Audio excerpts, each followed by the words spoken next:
force necessary. Now, if you consider the scale of the US military, just imagine, this is now what Trump can unleash against the cartels. The game has been leveled up in a huge way, and according to sources close to Trump, Delta Force operators are already on the ground in Mexico, carrying out high-risk missions to decimate the cartels once and for all. Well, my fear is that the cartels are going to do something very stupid because they're playing with a whole different there's a new cop on the block. President Trump is not President Biden, and he's not going to put up with it.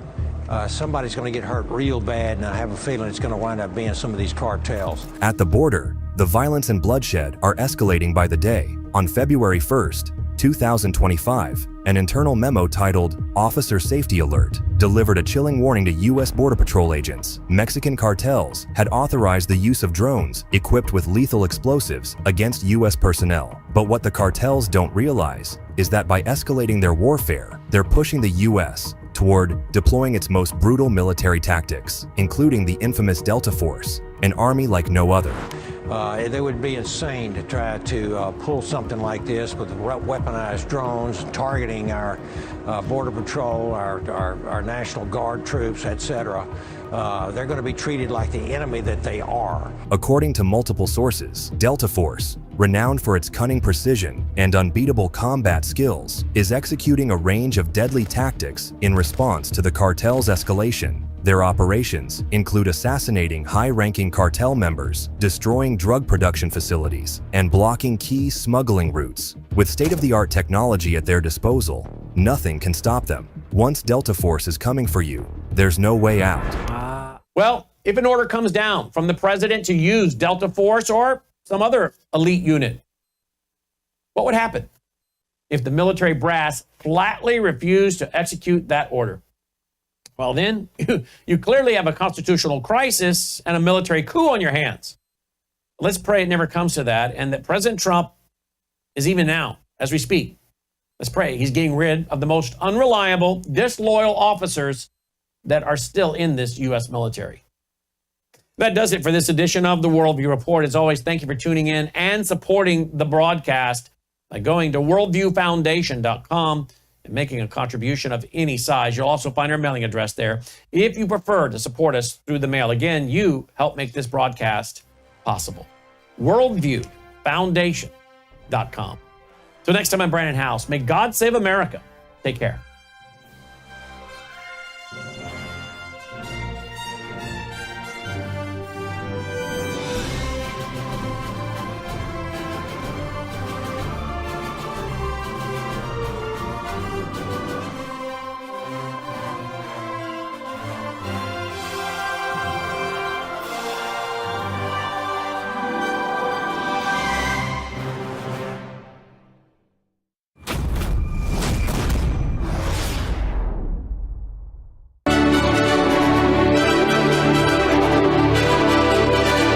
This is Brandon House Live. Whether the issue is law, science, economics, history, family, social issues, education, religion, government, or national security, Brandon brings the issues of the day into clear focus through the lens of a Judeo-Christian worldview. And now, here is your host, Brandon Howe. And good evening. Welcome to this broadcast on this Tuesday night, February 11th, 2025. Hey, gentlemen, don't forget Valentine's Day is coming up Friday night. Just a little heads up. Don't want you to get in trouble with one of your the loves of your life, you know. And that could be you, Dolly, right? I mean, I want to make sure I don't forget you on Valentine's Day. I got to remember Melissa, my wife, of course. But I should remember you. This will be your first Valentine's Day. Yeah, we love you. You could get a treat, right? Or something special to eat. Maybe a toy, a ball, go outside. Using all your words, aren't I? Yeah, I'm using your words. All right, welcome to Brandon House Live. And this is Dolly, our studio dog, if you don't know who she is. She just kind of roams around, makes herself at home. We're going to be joined tonight by Alex Newman talking about South Africa. President Trump is paying attention to South Africa because guess what? The communists are doing what communists do. They are, of course, in South Africa. It's in one of my documentaries a few years ago. They are killing the white farmers, but they're killing black South Africans that won't go along with them. This is a long-standing problem. We'll deal with that tonight because President Trump is now addressing the issue. You'll see one of the ways he's addressing the issue of the killing of the farmers, particularly the white farmers. Then we're going to talk with Neil McCabe. We'll get an update on what happened in the Oval Office today with Elon Musk and some of the crazy things that the government's been doing that Elon is exposing. Really interesting footage today. We'll talk about that with Neil McCabe, our DC correspondent.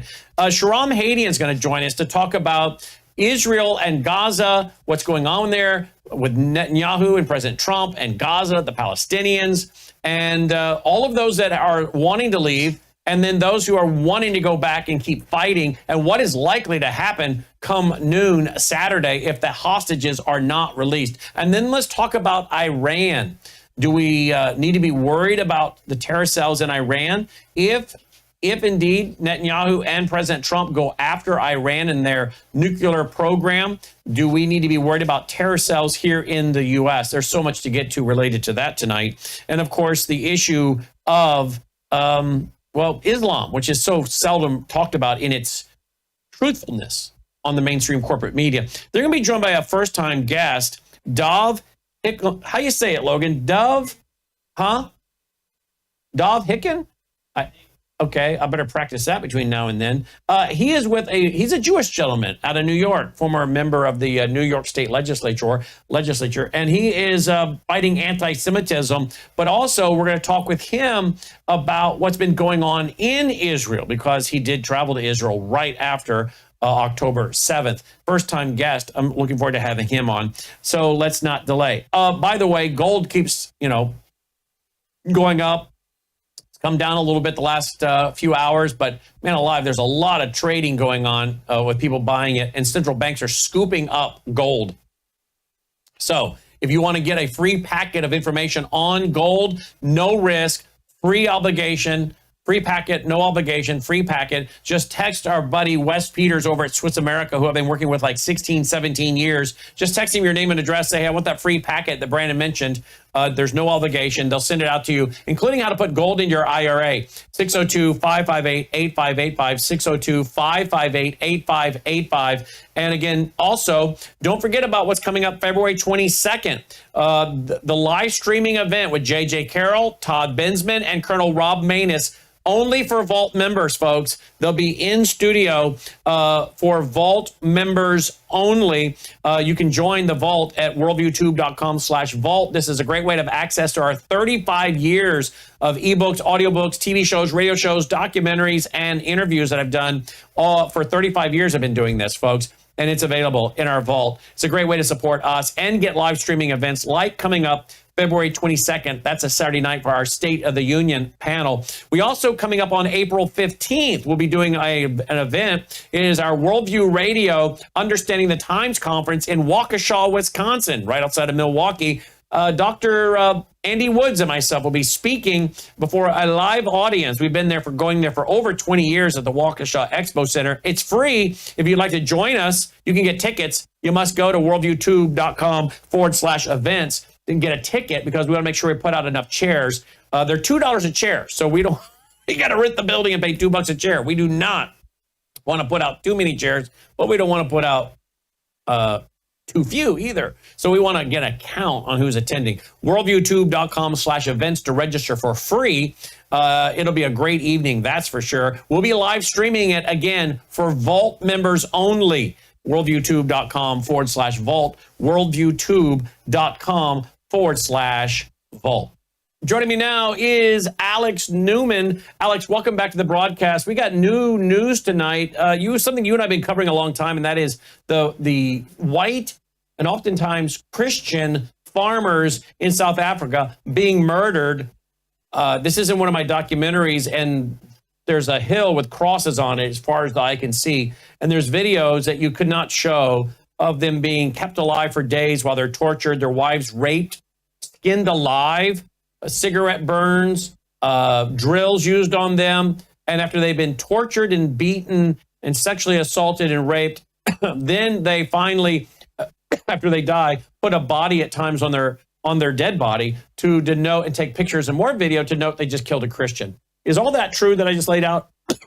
Not only is it true, Brandon, this isn't just some isolated freak happenstance. This is something that is happening systematically. This is something that is being encouraged by the highest levels of political power in South Africa, while the whole rest of the world, including the U.S. government until very recently, including the United Abominations, turn away and pretend like nothing's happening.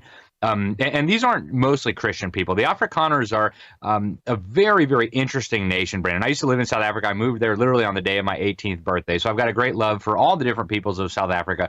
But the Afrikaners really stand out to me. They actually formed a covenant with God over 150 years ago. It just so happens that it was on my birthday, as they were about to go into battle with a massive Zulu force. This was the covenant at Blood River. It's a hugely significant day for them.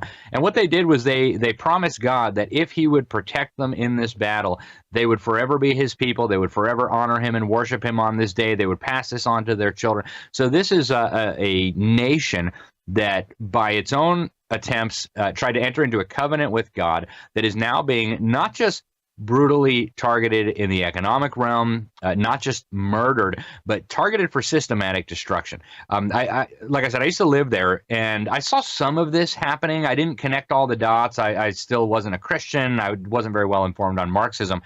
But in 2012, this was the last straw for me. Dr. Gregory Stanton, who, by the way, was an anti-apartheid activist. Nobody can accuse him of being an apartheid supporter or anything. He was an anti-apartheid activist. He's the head of an organization called Genocide Watch, and he had gone down there on a fact-finding mission. And after spending some time down there, he concluded that South Africa, the Afrikaners in particular, were at stage 6 out of 8 on the genocide scale he had developed. Stage 6 was the planning and preparation. Stage 7 was the actual extermination. 8 was denial after the fact. So this is a very level-headed man, probably the world's top expert on genocide. How this could not be news around the world, how you could have the president of a country singing, "Bring me my machine gun, we're going to shoot all of these people, all this embattled minority group," how you could have the leader of one of the biggest political parties there, the EFF, going on television singing in front of his troops, kill the Boer, and have nobody talk about it is simply mind-blowing, Brandon. So I'll tell you what, I'm incredibly pleased to see what Donald Trump has done here. Yeah, and kill the Boer means kill the white farmer, right? That's exactly right. The Boers are, Boer actually means farmer in Afrikaans and in Dutch. And the Boers are a subset of Afrikaners who moved into the interior of southern Africa. They actually formed their own little independent republics there, the Orange Free State and the South African Republic. And the Brits figured out that there was wealth under them, and they decided, yeah, we're not going to tolerate that. So they went to war with the Boers. The Boers fought very, very valiantly, 50,000 men against an army of 500,000, and they held out for years and years. It was incredible. But ultimately, the British Empire put their wives and their children in concentration camps, burned down all their farms. And so eventually they, that's the one difference that they have from Americans. I tell people, Afrikaners are the closest thing we have to cousins anywhere in the world, far closer than the British. The only difference between us and them is that the Afrikaners lost the war against the British. We thankfully won and have our independence today. And this is what 60 Minutes is reporting. Trump orders U.S. to prioritize refugee resettlement of South Africans of European descent. In other words, he's telling the white farmers that are being persecuted and hunted down and murdered, you can find safe refuge here in the United States. Yeah, and then this is actually what our refugee system was intended to do, right? When you have a people group, especially a people group who is so similar to Americans, being ruthlessly persecuted, targeted for extermination, systematically excluded from the economy with racist laws, literally mass murdered on their farms. This is the kind of people that this was meant for. Now, having lived in South Africa, knowing many South Africans, I can tell you there's a lot of them who will under no circumstances leave South Africa. Their ancestors died there. Their family has been there since the mid-1600s. There's no way they're leaving. But I'm grateful to Donald Trump for opening this avenue. And I'll tell you what, this is an enormous loss for South Africa. These are literally the most productive farmers in the world. They grow more food per capita than anyone else anywhere. They are hardworking, God-fearing, wonderful, wonderful people. And America would be incredibly blessed to have as many as would be willing to come here. Well, let's make sure the audience understands. This is the communists that are killing the white Christians. And of course, I think this is the kind of thing that would have escalated even more under a Harris regime. I think you continue to see this stirring up, and something Michael Yon has talked about, race wars, and I think President Trump is having a chance to stop that. We'll see how long that lasts. We got a window here. Here's a video. I want to show you this video here. All of these crosses on the side of the road represent a white farmer or their family members murdered. Look at this.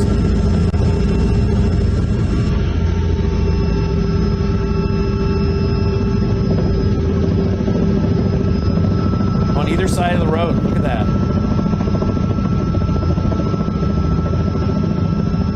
I mean, you've seen this footage, I'm sure, right, Alex?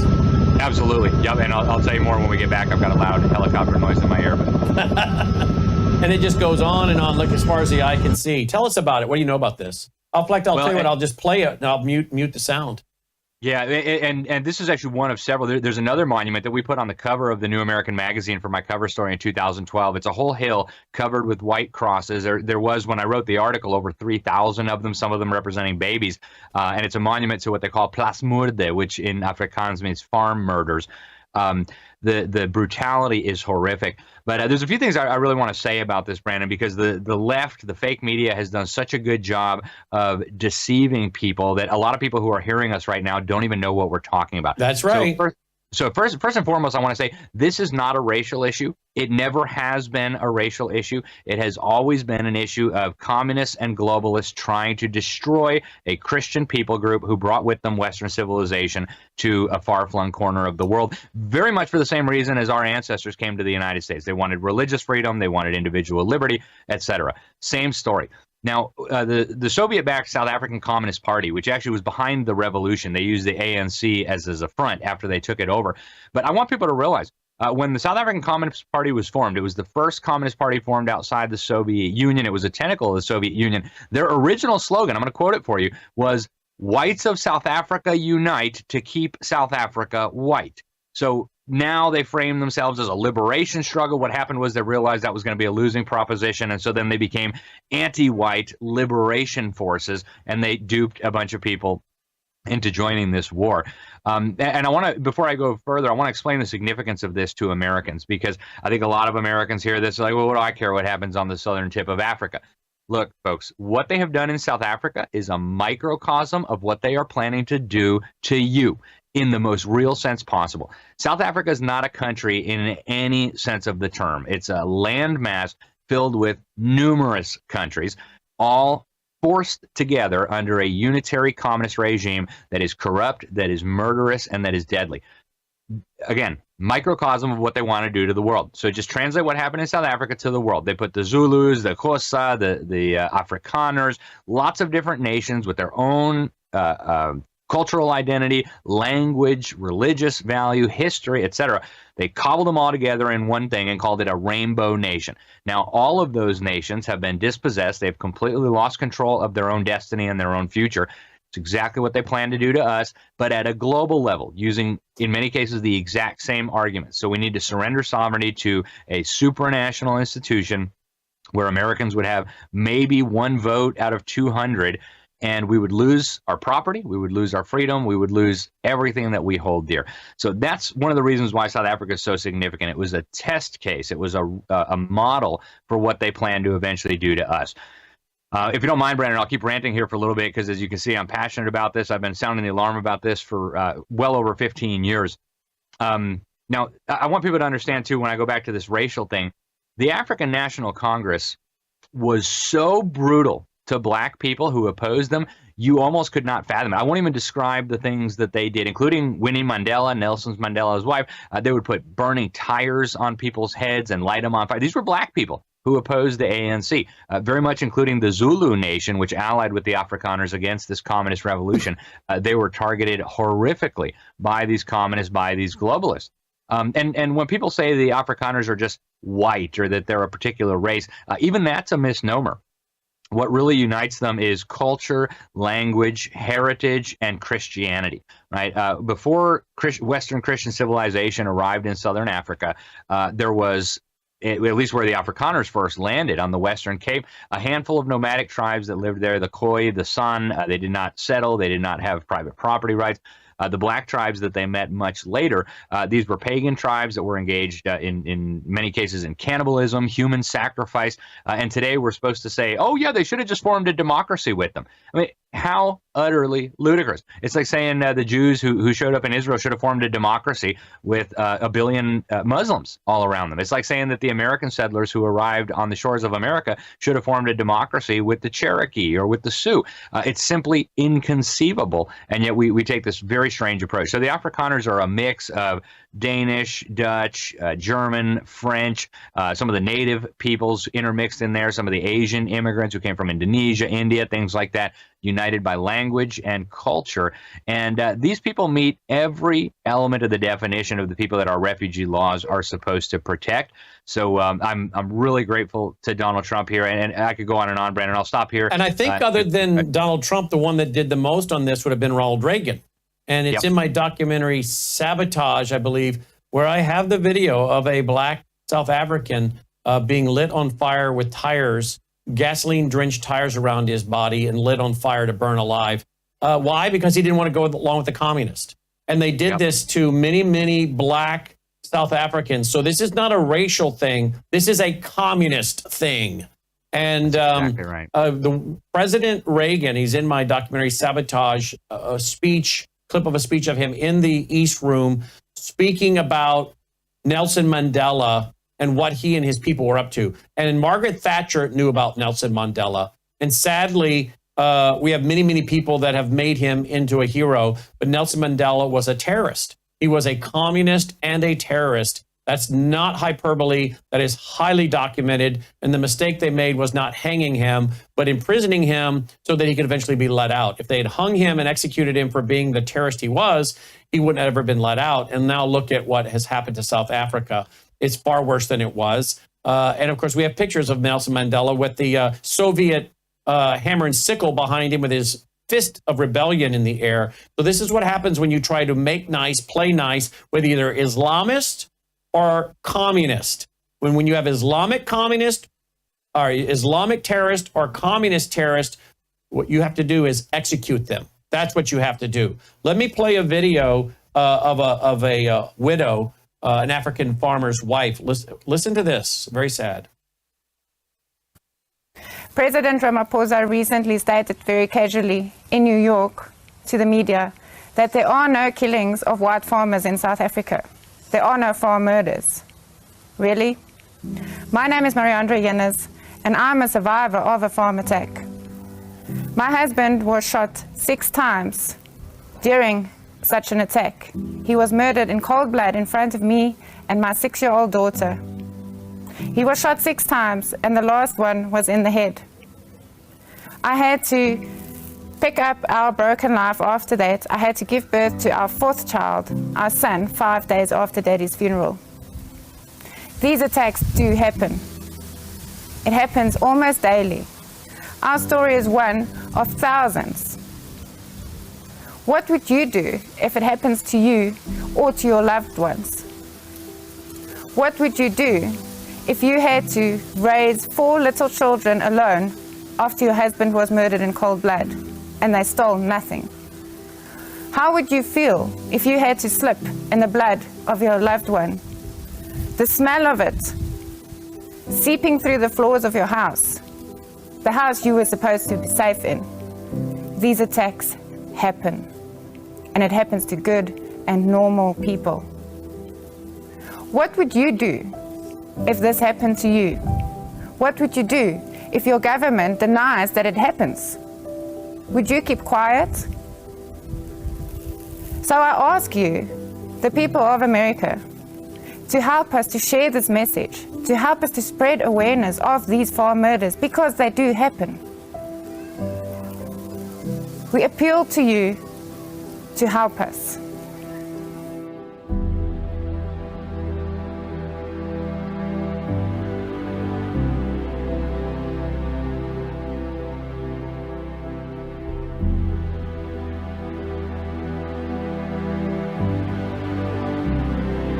And that's what we're doing tonight.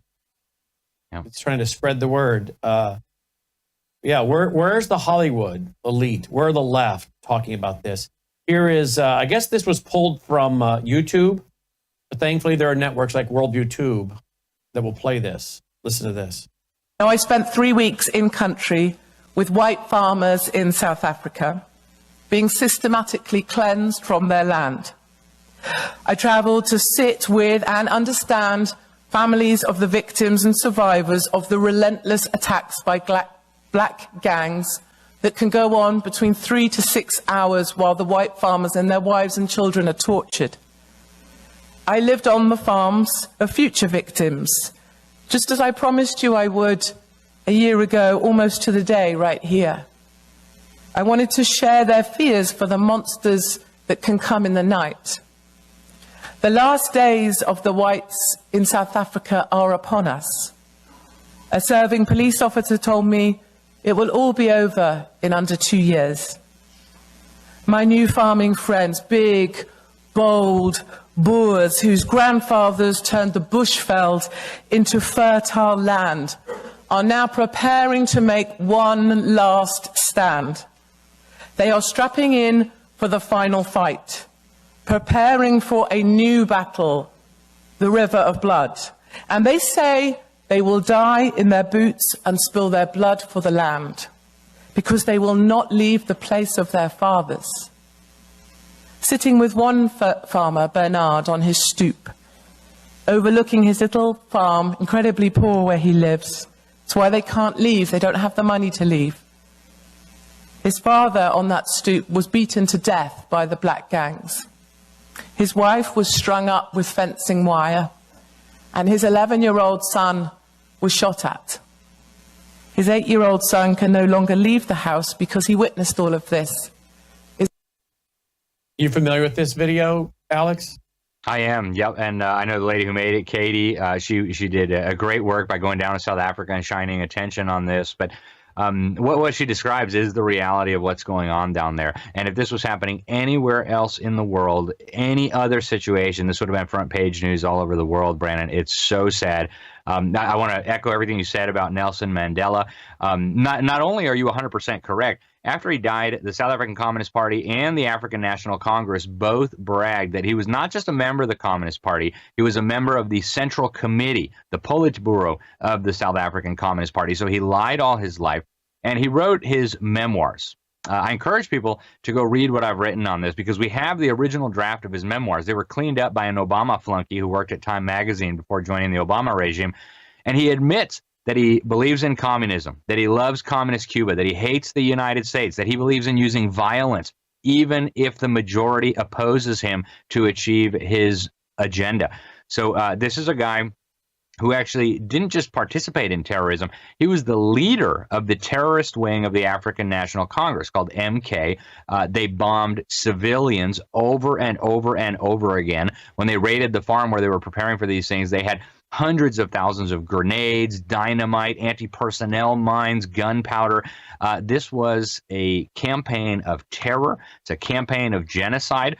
And the reason why, again, is that they cannot have a Christian, Western-minded population sitting on top of all these incredibly strategic minerals. And ultimately, again, what they're planning for the Afrikaners, what they are doing to the Afrikaners, is what they have planned for us. So, folks, it's the canary in the coal mine for the West. Pay close attention. And look at this headline tonight in conclusion. Court gives Gazans right to settle in the UK. Refugees' successful use of Ukraine settlement scheme will open floodgates, Home Office warns. So now they're going to flood the Hamas supporting Palestinians, and in many cases probably terrorists, moms who were saying how happy they were that their kids could die in jihad. They're going to flood them into the UK. Add that to everything else going on in the UK. I'm sorry. Kiss Europe goodbye. The UK is gone. I hate to say it. It cannot be brought back. The UK will continue to collapse. And that is the test case, like South Africa, for what they want to do in America. But they got interrupted by Ronald Reagan. They got interrupted by Donald Trump. And then they've been interrupted again by Donald Trump. True or false? Absolutely true. And Folks, we need to be in prayer because the things, again, that they have done to the Brits, the things that they have done to the Afrikaners, the things that they have done to people around the world are what they're planning to do to us. We in America are the last man standing. They have very carefully, very strategically pursued taking down country after country. And if we go down, that's it, folks. That's it. So be in prayer for Donald Trump. Be in prayer for our country. Be in prayer for the Afrikaners. Maybe send the White House a note and let them know how thankful you are for this. The world needed to be talking about this. It's hugely, hugely significant. If the world understood what was happening in South Africa, the whole globalist plot would unravel. Because, again, it's a microcosm of what they're planning for all of us. So thank you, Brandon, for spending time on this really, really important issue. And I do hope the folks will take it seriously, because this is not something happening just on the other side of the world. This is something that relates directly to us. And I want to point people to one more resource, Brandon. I contributed a chapter to a book on Barack Obama. The whole thing was about Obama's relationship with South Africa. You cannot understand Barack Obama without understanding his relationship with Mandela and the South African Communist Party. It's all there. Obama repeatedly told us his start in politics, South Africa. His inspiration, South Africa. His minions are still at every level of government. His minions still populate the overwhelming majority of the federal bureaucracy. These people are dangerous. And I think we need divine assistance here. But folks, pay attention, be in prayer, and get involved. Indeed. Alex Newman, libertysentinel.org, libertysentinel.org. And his show is coming to Worldview Tube. I think your people are talking to my people to make that happen. But we want it to happen sooner rather than later. Libertysentinel.org. In the meantime, Alex Newman, as always, thank you for your great work in education. Thank you, sir. God bless you. Alex Newman checking in, folks. Again, very important topic tonight, remembering what's going on to the folks in South Africa. They're literally making videos pleading for our help. We've done panels on that with actual South Africans, and we have received communications from so many in South Africa thanking us over the years for remembering them. My friends, let me show you real quick, worldviewtube.com. Last night, great conversation with so many of our guests. There they are, posted for you to watch again, free of charge. Brought to you by our foundation in part. But look at this one here. Getting so many comments on this one. Why do so many oncologists say they would not do chemo themselves? And how have countless people survived a horrific diagnosis by boosting their immune system? You should watch that if you didn't see last night, or maybe share it with a friend, Dr. Lana, who worked with some of the great wonderful cancer doctors who taught her, and she'll talk about how to boost your immune system, because it makes it very hard for those bad cells to live when you have a balanced body, when your nutrition is balanced, when your body is balanced, when your cells are healthy. You've got to check that out from last night. And one of the things we talked about was the gentleman that helped to put David Hunter on the path with Gatatana, and how he was given weeks to live and started eating the phytoplankton, literally, by his hand, just dipping it in there, and boom, they went into surgery and everything was benign. The doctors couldn't explain this. We shared his own personal story last night, and that's, of course, one reason why we're so crazy about this right here. Please go to melissahousegpa.com. I drink it every day. I put a half a scoop on Dolly's food. All of our pets are on it, in fact, because it is great for pets as well. A lot of trace minerals that are excellent for cats and dogs, and give them the antioxidants. You see that tumor in that cat's eye, they got that cat Binks on it, tumor gone. But I take a scoop every morning, or every day. I have mine in the evening, as you see here at the news desk. Dolly has hers in the morning, half a scoop in the morning on her dog food. But this is real, folks. This is science. It's all natural, 47% protein, all the amino acids you need, all the vitamins that you need, nothing added by humans. It is amazing. It's got 5 clinical trials on it. You need to check this out. And you really need to watch the video with Dr. Lana from last night and the man that encouraged David Hunter in this. So please check it out, melissahousegpa.com, melissahousegpa.com. You're like, well, Brandon, you give out so many websites. How can we possibly keep track of all these great sponsors? Well, we made you one landing page, worldviewtube.com/sponsors, worldviewtube.com/sponsors. sponsors, and you can find out about Worldview Talk, where you can get your satellite phone, where you can get your cell phone that will not track you or store your data, solar generators, your bivvy to communicate via a satellite with a text if the cell towers go down. Swish for Life, that's Numi. That's loaded with glutathione, which detoxes your cells. Studies show the glutathione can remove mercury from your brain, helping prevent Alzheimer's and dementia. Of course, we talked about the Gatatana, MelissaHouseGPA.com. You'll find out about our Worldview rally coming up in Milwaukee, Wisconsin by our foundation, April 15th. That's a Tuesday evening. It's free, but you have to have a ticket so we can prepare for you to be there, have enough chairs put out. worldviewtube.com/events, or just simply go to worldviewtube.com/sponsors. You'll find out about Worldview Healthcare. That's the wellness company. There you'll find out about all of the medical kits, the different medical plans they have, the supplements. Of course, MelissaHouseBG.com, that's Bella Grace. That's linked at worldviewtube.com/sponsors. Our vault, that's where we archive 35 years of all of my work, including my first television production in 1993. Cradle to College has now been put up in there. You saw 8 minutes of that last night. 35 years of my work, folks. It's all there in the vault. And we're doing live streaming special events for members only, like coming up Saturday night, February 22nd with J.J. Carroll, Todd Bensman, and Colonel Rob Maness, for members only that belong to the vault. Saturday night, February 22nd, worldviewtube.com/vault, or just go to worldviewtube.com/sponsors to find the link to all of them. Worldviewwater.net, the sponsor page there has that, where you can order for under-the-counter sink filter or for the shower. I have both. Dolly loves the water. It's amazing. You can taste the chemicals when you go back and drink the tap water now if you don't have a filter on it. It's the dogs again. I never have had a dog drink this much water. They love it. Dolly loves it. But that's what Nelson told us would happen. Again, you're filtering out all kinds of horrible, horrible things that are in your water. In fact, I'll show you real quick. You're filtering out things like ammonia, lead, copper, pesticides, fluoride, all kinds of pharmaceuticals, pesticides, sulfates. Again, check it all out, worldviewwater.net, or just go to worldviewtube.com/sponsors. And finally, our foundation, worldviewfoundation.com. Folks, this is how we do this each and every night, day in, day out, hours and hours a day of programming produced by us. You know, a lot of these networks out there now, they can't afford to stay afloat. I don't know if they don't know what they're doing, but all they do is air other people's stuff that other people have produced. We produce the shows. We produce these shows, whether it's my show, Roger Stone, Neil McCabe, all of these shows you see us doing. Tamara Scott, J.J. Carroll, I could just go on and on. These are the shows we produce, okay? So it takes a lot of money to do this, and we have to bring in over 40 grand a month, either through our sponsors or through our foundation. So please go there now, worldviewtube.com/sponsors. Thank you for doing that. Joining me now is our DC correspondent, Neil McCabe. I want him to respond to all that was going on in the Oval Office today.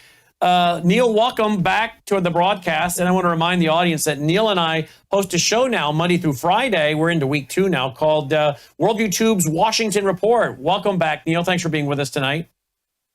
Oh, thrilled to be with you, Brandon. And of course, everyone can tune in on the weekends for the Washington Desk program, which is more of a deep dive. And we kicked it off last weekend, and I'm looking forward to this weekend's show. So thank you, Brandon. Thank you. It airs on Saturday and Sundays, I believe. So yes, be looking for that, folks, at Worldview Tube, Neil's own show. He's the host of that show. Let's go to the Oval Office. Beautiful snowy day in Washington, D.C. today. Here is Elon in the Oval today. Listen to this. Everyone's very quiet, by the way. So normally it's quiet? Your detractors, Mr. Musk. I have to what? Including a lot of Democrats. I have detractors? You do, sir. I don't believe it. Say that you're orchestrating a hostile takeover of government and doing it in a non-transparent way. What's your response to that criticism? Well, first of all, you couldn't ask for a stronger mandate from the public. The public voted we have a majority of the public voting for President Trump. We've won the House, we won the Senate. The people voted for major government reform. There should be no doubt about that. That was on the campaign. The president spoke about that at every rally. The people voted for major government reform, and that's what people are going to get. They're going to get what they voted for. And a lot of times, people that don't get what they voted for, but in this presidency, they are going to get what they voted for. And that's what democracy is all about. Well, that's very interesting there. And I enjoy watching Donald Trump's body language. He's just sitting back watching. Sometimes he has no look on his face. It's just nothing. Then other times he chuckles and says, okay, let's see how he's going to respond to this. It's really kind of fun. He seems so relaxed in this second term, President Trump. But isn't that interesting? Again, it speaks to the confidence of Donald Trump. In many regards, like Ronald Reagan, delegating, right? And letting his team do their work and picking the best people. It's just fascinating to watch a president bring someone into the Oval Office like Elon and then let the press shoot questions at him while the president sits there. I don't think we've ever seen this in another term of another president, have we? No, absolutely not. And of course, the tradition of the White House is that it belongs to the president, and only the president does the press conferences and the briefings. And the idea that you would have someone who is a special government employee sort of holding court in the Oval Office as Trump sits there quietly. It's remarkable. I don't want to say it's stunning, but it just shows his maturation as a political figure. And it shows you that the legacy media has got him all wrong. They always peg him as some narcissist who everything has to be about him and around him. And of course, there's some of that because, if you don't have any of that, then you wouldn't be president of the United States. I mean, it takes a certain amount of mental illness to run for president of the United States, but in a positive way, I guess, right? But I was going to say, those were Neil's, just for the record, if the White House is watching, that was Neil who said that, not Brandon. I just want to say for the record that I support the president in all of his policies. Good. We're both for the record. So let me just say this, that we've been told that, Trump's going to get so angry, the co-president. I believe they put Elon Musk on the cover of Time magazine just to sort of trigger Trump and see if he would wig out. And they're trying to put a divide between. They're trying to divide President Trump and his first buddy, aren't they? Well, he's been through this cycle before. It's one thing when you show up from New York and you approach everything as a New Yorker. You trust people. You do everything on a handshake. You take people at their word, and then people in Washington D.C. roll you. And he was president less than 5 months. And he had a special prosecutor investigating a Russian collusion hoax. And that went on for like 2 years, right? This is what happens when you trust Washington. He knows that these people are snakes, and he goes after them. And so, what he has done is run a master class on being president of the United States, but also he has empowered Elon Musk. And all this talk that Trump world is upset at Elon Musk, Musk is outrunning the president. Musk is a distraction. If Musk is in the Oval Office with Trump proudly, like a proud coach watching his star quarterback. And what is Musk talking about in the Oval Office? Musk is talking about, I cut $900 million from the education department budget. There are people at USAID or USAID who have been taking kickbacks. People who have been living as civil servants their whole career somehow have $1 million houses. And they also, by the way, help distribute $40 billion a year from that corrupt foreign aid agency. Now, you brought up a very good point just then. You just brought up a very good point. Because he said today, Elon said today, that they're going to investigate these people that have these huge net worths, but who have been doing this on a small government salary or a moderate, six-figure salary, and now all of a sudden they have humongous net worths. They're going to be investigating these people, how they got there. You see, in other countries, these people would be investigated at once. But it's something about the American character where people's money is very private. You don't talk to people about their money. People get upset if you know what their house is worth. And it's public record what someone pays for a house or what their tax assessment is. But if you go up to somebody and say, "Oh, I see your house, $600,000," people will get offended. People don't want you to know what they make. There are public employees who want you to know what they make. There are people in the military don't want you to know what they make, and it's all public record because we're so personal about the privacy of money. So if someone lives in a big house, we just assume it's okay. In other countries, they would be on it immediately. But that's just part of our nature. I will say that when you're trained in insider threat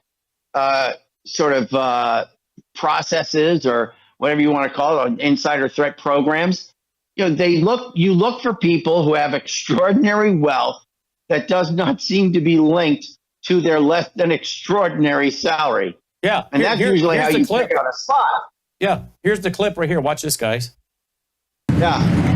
And also, could you mention some of the things that your team has found, some of the crazy numbers, including the woman that walked away with about $30 million, right, etc.? Well, we do find it sort of rather odd that there are quite a few people in the bureaucracy who have ostensibly a salary of a few $100,000, but somehow manage to accrue tens of millions of dollars in net worth while they are in that position, which is, what happened at USAID. We're just curious as to where it came from. Maybe they're very good at investing, in which case we should take their investment advice, perhaps. But they seem to be mysteriously, they get wealthy. We don't know why. Where does it come from? And I think the reality is that they're getting wealthy at the taxpayer expense. That's the honest truth of it. So, we're looking at, all right, so they're getting wealthy at taxpayer expense. They make a couple $100,000 for the government, which, of course, if you're living in Washington, D.C., a couple $100,000, is a great salary, but the cost of living in D.C. is very, very high. And so after you pay your cost of living, pay your taxes, how are you left with enough money to turn that into $20, $30 million? Yeah, it's extraordinary. The other thing that he was talking about today is that, federal pensions are processed with paper records, with manila folders in this abandoned limestone mine in some mountain somewhere. It looked like Raiders of the Lost Ark, that last scene of Raiders of the Lost Ark. And it's like, and he said that there were Social Security recipients who are older than 150 years old. Well, maybe they are 150 years old. Maybe they're eating Dannon yogurt, Brandon. Maybe that was the maybe they're taking maybe they're taking Bella Grace and all the other stuff that I'm taking and living on. But here's that clip. Sure. Oh yeah, exactly. And sure. Yeah. Yeah. Here we go. Watch this one. Here we go. So, there's crazy things like just cursory examination of Social Security, and we've got people in there that are 150 years old. Now, do you know anyone who's 150? I don't. Okay. They should be on the Guinness Book of World Records. They're missing out. So, that's a case where, I think they're probably dead. It's my guess. Or they should be very famous, one of the two. And then there's a whole bunch of Social Security payments where there's no identifying information. Well, why is there no identifying information? Obviously, we want to make sure that people who deserve to receive Social Security do receive it, and that they receive it quickly and accurately. I'll tell you another crazy thing. So, one of the things is we are trying to sort of right-size the federal bureaucracy, just make sure that this. Obviously, there needs to be a lot of people working for the federal government, but not as many as currently. So we're saying, let's, if people can retire, with full benefits and everything, that would be good. They can retire, get their retirement payments, everything. And then we were told, this is actually, I think, a great anecdote, because we were told the most number of people that could retire possibly in a month is 10,000. We're like, well, why is that? Well, because all the retirement paperwork is manual on paper. It's manually calculated, then written down on a piece of paper. Then it goes down a mine. And I'm like, what do you mean a mine? Yeah, there's a limestone mine where we store all the retirement paperwork. And you look at a picture of this mine. We'll post some pictures afterwards. And this mine looks like something out of the 50s because it was started in 1955. So it looks like it's like a time warp. And then the speed, the limiting factor is the speed at which the mine shaft elevator can move determines how many people can retire from the federal government. And the elevator breaks down and then, sometimes, and then nobody can retire. Doesn't that sound crazy? There's like 1,000 people that work on this. So I think if we can take those people and say, like, you know what, instead of working in a mine shaft and carrying manila envelopes to, boxes in a mine shaft, you could do practically anything else, and you would add to the goods and services of the United States in a more useful way. So anyway, so I think that's an example. Like at a high level, if you say, like, how do we increase prosperity? Is we get people to shift from roles that are low to negative productivity to high productivity roles. And so you increase the total output of goods and services, which means that there's a higher standard of living available for everyone. That's the actual goal.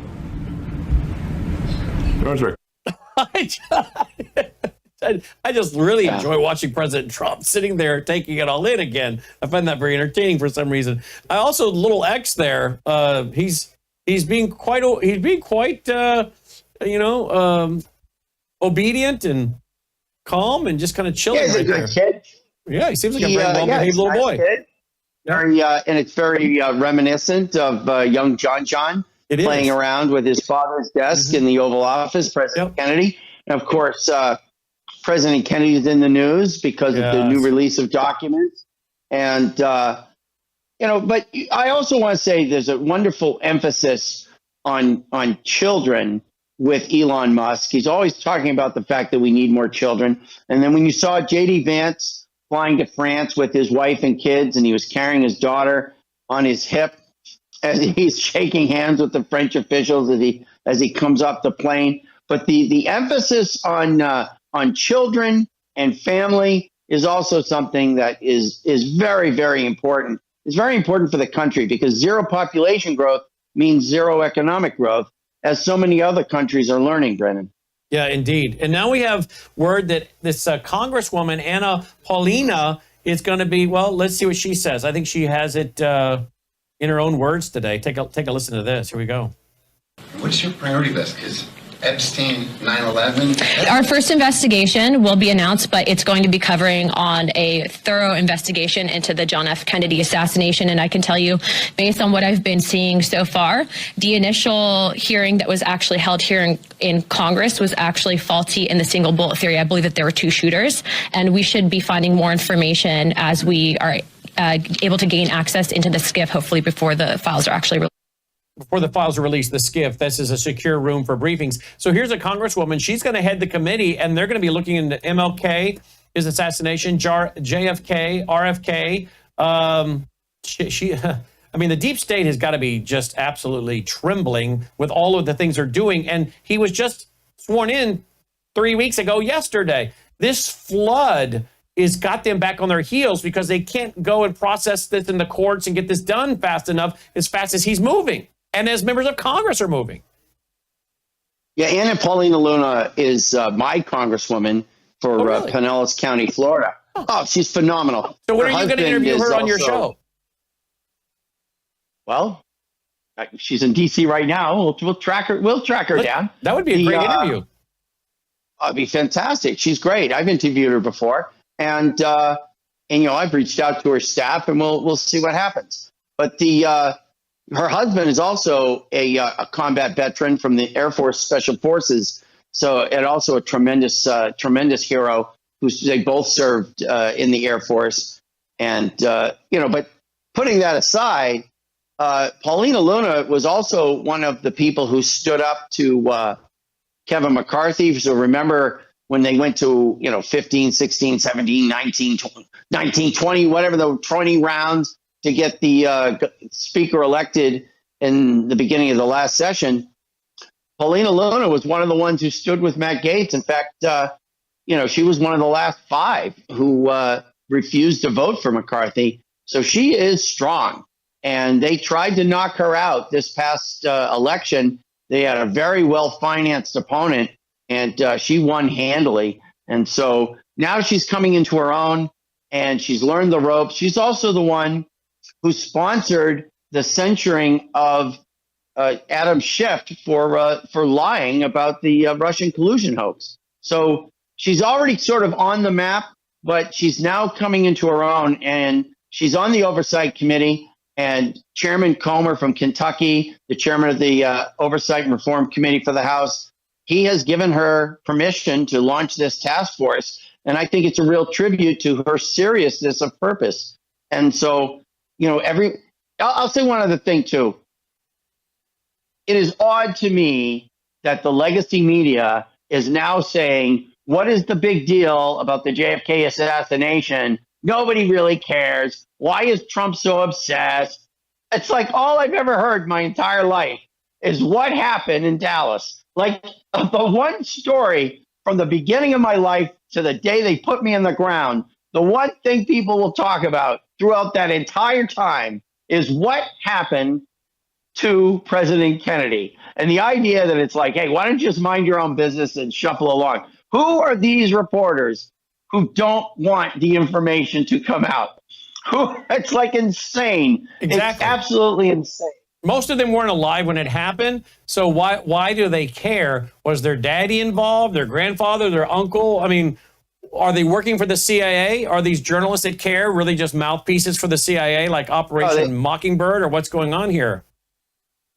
The Kennedy assassination was a national trauma because it was the first strong emotional event that the entire country experienced together on television. Yep. And it was over the Thanksgiving weekend, and when everybody was together with their families, so all businesses had stopped, people were home from school, everyone was home watching TV when that thing went down. And then, of course, when Oswald was shot, and then you had the funeral and the burial, and it was such a trauma, but it was a shared trauma by everyone on television. And that's why it's sort of like it's now buried. It's that the trauma has burrowed into our DNA, and we need to know what happened, Brandon. Indeed, we do. And President Trump wants to know what happened with him. I want to find out about the two assassins. Why did one guy have 6 cell phones, and why did the other guy have foreign apps? That's what the president says. He wants to get to the details of his own 2 attempted assassinations. Yeah, why is the FBI doing a hot wash of the crime scene before any other investigators can show up? And why is the FBI going around the backs of the medical examiner for Butler County to arrange for the cremation of the assassin before an autopsy could be conducted? And that whole thing was facilitated by the FBI. And frankly, I think the real story of Butler is that the Secret Service and the FBI forgot to tell the local police that this is where we're going to kill Trump, because it was the local police who saw the sniper. It was the local police who engaged the sniper. It was the local police who fired the shot that stopped the shooting. It was 15, 20 seconds before you even had the Secret Service sniper firing. Of course, afterwards, the Secret Service claimed that they were the ones who stopped it. Secret Service said that local police screwed up. And we have to get to the bottom of this. It doesn't make sense that in the United States of America that these things are kept secret. It just doesn't make sense, Brandon. That's right. That's right. All right, let's go to one last clip. The President Trump today welcomed the King of Jordan into the Oval Office. And President Trump found out something he didn't know. Right, you're going to hear it right here, right now. Oh, let me undo the audio. That might help. Here we go. And we'll all hear it. Because we discussed just briefly, I think maybe you want to say it now, or? Well, Mr. President, I think we have to keep in mind that there is a plan from Egypt and the Arab countries. We're being invited by Mohammed bin Salman to discussions in Riyadh. I think the point is how do we make this work in a way that is good for everybody? Right. Obviously, we have to look at the best interests of the United States, of the people in the region, especially to my people of Jordan. And we're going to have some interesting discussions today. I think one of the things that we can do right away is take 2,000 children that are either cancer children or in very ill state to Jordan as quickly as possible, and then wait for, I think, the Egyptians to present their plan on how we can work with the president to work on the Gaza challenges. So I want to tell you, excuse me, wait, just please. I didn't know that, what you just said, 2,000 children with cancer or other problems, and that's really a beautiful gesture. That's really good, and we appreciate it. And we'll be working on the rest with Egypt. I think you're going to see some great progress. I think with Jordan, you're going to see some great progress. 3 of us, and we'll have some others helping, and we're going to have some others at a very high level helping, and the whole thing will come. It's not a complex thing to do. And with the United States being in control of that piece of land, a fairly large piece of land, you're going to have stability in the Middle East for the first time. And the Palestinians, or the people that live now in Gaza, will be living beautifully in another location. They're going to be living safely. They're not going to be killed, murdered, and having to leave every 10 years, because I've been watching this for so many years. It's nothing but trouble. So there you go. President Trump didn't know that the King of Jordan is offering to take 2,000 children, many of them sick with cancer and other things, and he found that out right there, sitting there. Very interesting how President Trump has been able to get Jordan and Egypt to, and now he's threatening to withhold aid. We'll get into that later, but he's threatening to withhold aid from Jordan and Egypt. So very busy day at the White House today, Neil. Yeah, the King of Jordan arrived in Boston yesterday, and before he arrived in Washington. And so he was able to sort of consume some of that American media, talk to regular Americans, see what was going on. And I'm sure he was surprised just how popular the president is and his policies are. And I'm sure he made the decision between Boston and Washington that he was going to play ball with Trump. Jordan is very important to the United States. We are transferring a lot of our assets and a lot of our capabilities to Jordan, away from Qatar. The Qataris, of course, are business partners and military partners with the Iranians. And of the Kuwaitis, we have tremendous capabilities and facilities in Kuwait, but the Kuwaitis have become sort of unreliable and are dealing with the Chinese. So the United States, at least in the context of Central Command, is placing all of its bets right now on Jordan. And the King of Jordan knows that, and he wants it. And so this is just part of the maturation of that relationship. Let's conclude with some really fun footage out of the White House, behind the scenes footage of the visit by the King of Jordan today. Great footage. Watch this.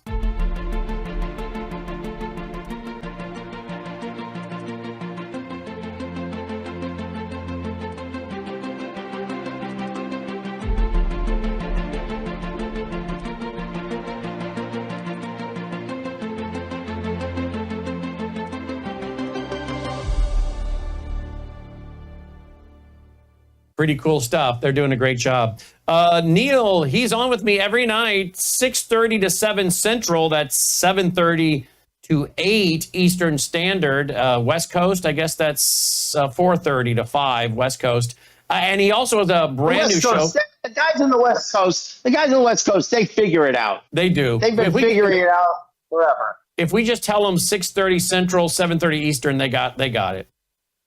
And yeah. Neil, second week, his show, second weekend, the World YouTube Washington desk, right? Absolutely. And of course, we're also looking forward to bringing Washington Desk and Washington Report to CPAC. Yes. And there'll be other excuses to travel on the dime of the foundation. But it'll always be worth it. You're gonna get so many great interviews when you're back there, and we're looking forward to that. CPAC coming up very quick there, right outside of DC and in DC. A lot of progress is being made as we build this team here, folks, and we're glad Neil's a part of it. So thank you, Neil. Oh, I love doing it, and I appreciate everything that you and Logan and the foundation have done to make this possible for me to just do the job I love. And of course, I'm looking forward to interacting with all the Worldview Tube viewers when I'm at CPAC coming up in the third week of February. Absolutely. Thank you, Neil. Blessings to you, my friend. Hey, folks, don't forget, we're brought to you by you. I want you to go right away here. MelissaHouseBG.com, MelissaHouseBG.com. You know I take it every day, this powerful elixir with 80 clinical trials. There's about 1,000 of you now that have a subscription. This is why next to our foundation, this is our biggest supporter right here. Because you have 1,000 of you having a subscription. And you only keep the subscription because it works. Otherwise, you wouldn't keep it, right? But we don't only have the elixir, which has got collagen, cat's claw, and anti-inflammatory, and astaxanthin, which is loaded with antioxidants. We not only have that, you have the skincare, Bella Grace Skincare. Melissa loves that. You saw her last week here on that. We have the Bellatrim all-natural plant-based weight management, and then the restorative sleep. The restorative sleep. Here we have it right here. Now, folks, I don't take the restorative sleep because I don't have an issue with sleep. I'm asleep pretty much when my head hits the pillow. Melissa said this morning, boy, you were snoring like a freight train last night. She said, even the mini schnauzer woke up, looked at you, and then looked at me like, is he okay? Is he dying over there? That's what she said. I think Pearl was wondering if you were dying. She said, even Dolly woke up and looked at you. I'm like, well, why don't you just tell me to roll over? I'll gladly roll over. I have no trouble sleeping, but if you do, I would recommend restorative sleep, all natural. It also has lots of things in it related to beauty benefits as well. Check it all out at MelissaHouseBG.com. But you know I take Bella Grace every day. Sometimes I take it more than once a day. Sometimes I do twice a day. It's actually really good. Not uncommon I have it after dinner because it has a little bit of a sweet taste to it. So it's like having dessert, but it's good for you. And anti-inflammatory. I love that, folks. Love that as well. Because people say, you look like you lost weight. I'm like, I don't know. I don't think I have. I think it's my Bella Grace. It takes away the inflammation in your face, so you look like you've lost weight. So a lot of great benefits to it. I'll tell you that right now. Check it out. MelissaHouseBG.com. MelissaHouseBG.com. Get your subscription and save. Some of you, by the way, are doing this as a business. So you can join our team and do this as a business and make some extra money. Some of you are making a few $100s a month. I hear some of you are making a few $1,000s a month, making this a business opportunity as well. So click Join Brandon Melissa's team and figure out how you can make some extra income on this as well. MelissaHouseBG.com. Joining me now is Shahram Hadian, former Muslim turned Christian pastor. He was born and raised in Iran. His daddy saw what was coming and got out 6 weeks before the fall of the Shah. Shahram, welcome back to the broadcast. Thanks for being with us. Great to be with you, Brandon. Thank you for having me on. Hey, I just want to get your response tonight in regards to all the billions of dollars that we have been spending to fund terrorism. We're talking now, USAID has spent over $18 billion to give to terrorist organizations that have ended up in the killing of 3,000 American soldiers. I think we need to be calling for a federal investigation from the executive branch. President Trump's team needs to investigate this. I think we need some accountability as American citizens for being complicit in the murder of American citizens and funding terrorist groups. I mean, wasn't it George W. who said you're either with us or you're against us? Yeah, absolutely, Brandon. You're absolutely correct that this has been a long practice. We know even before the Bush administration, going back to the Clinton administration, we know the practice of being able to play both sides of this, where U.S. funding has gone to Islamic groups, jihadist groups that have then killed Americans, killed Europeans, killed Israelis, and even other, quote, moderate Muslims. This has been a longstanding practice, and it is one now that as this is coming to light, as things are being truly exposed, we have to not only, as you said, investigate, but there ought to be, I believe, charges of treason and sedition to those who have funded our enemies. And by the way, that goes for the support of the Muslim Brotherhood that is currently in America and currently seeking to overthrow this government, this nation, as we talked about the last time I was on with you. This practice, you remember John McCain, during John McCain's tenure, supporting the Islamic State. We have back to the 80s. Remember Wilson's War? They talked about that the United States was at that time funding the offshoot of Al Qaeda, the Taliban, the Mujahideen in Afghanistan.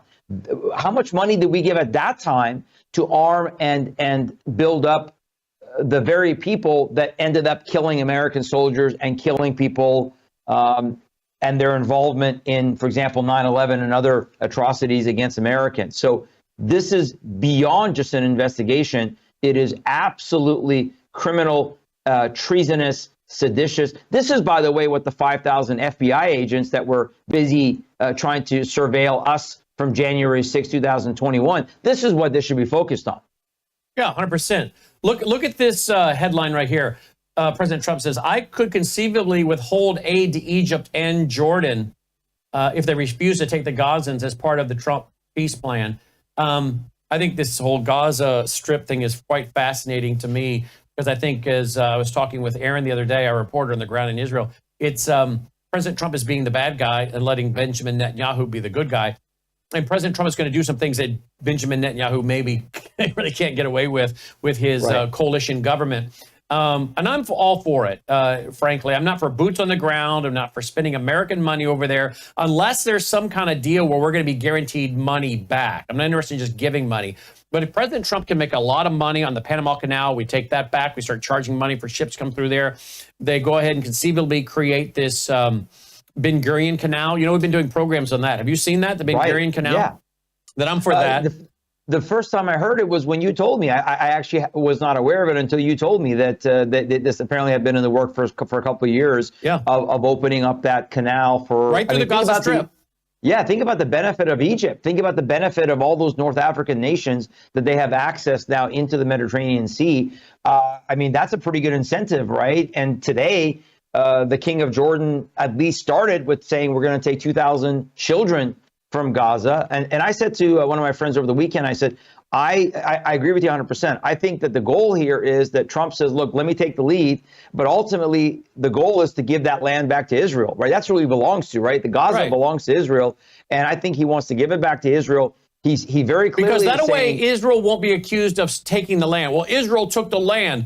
It'll be no, Trump took the land. Blame it on Trump. And I'm sure Trump's like, go ahead, blame it on me. I don't really care. So, yeah, they won't be able to say that Israel took the land because it would be Trump that took it and then turned around and gave it back to Israel. But let's go back to this. I could withhold aid from Egypt and Jordan. Why are we giving aid to Egypt and Jordan? Are these not rich nations? Why do they need our money? Why are we giving them money? Is this not like jizya? Has this been jizya? May explain that to our audience.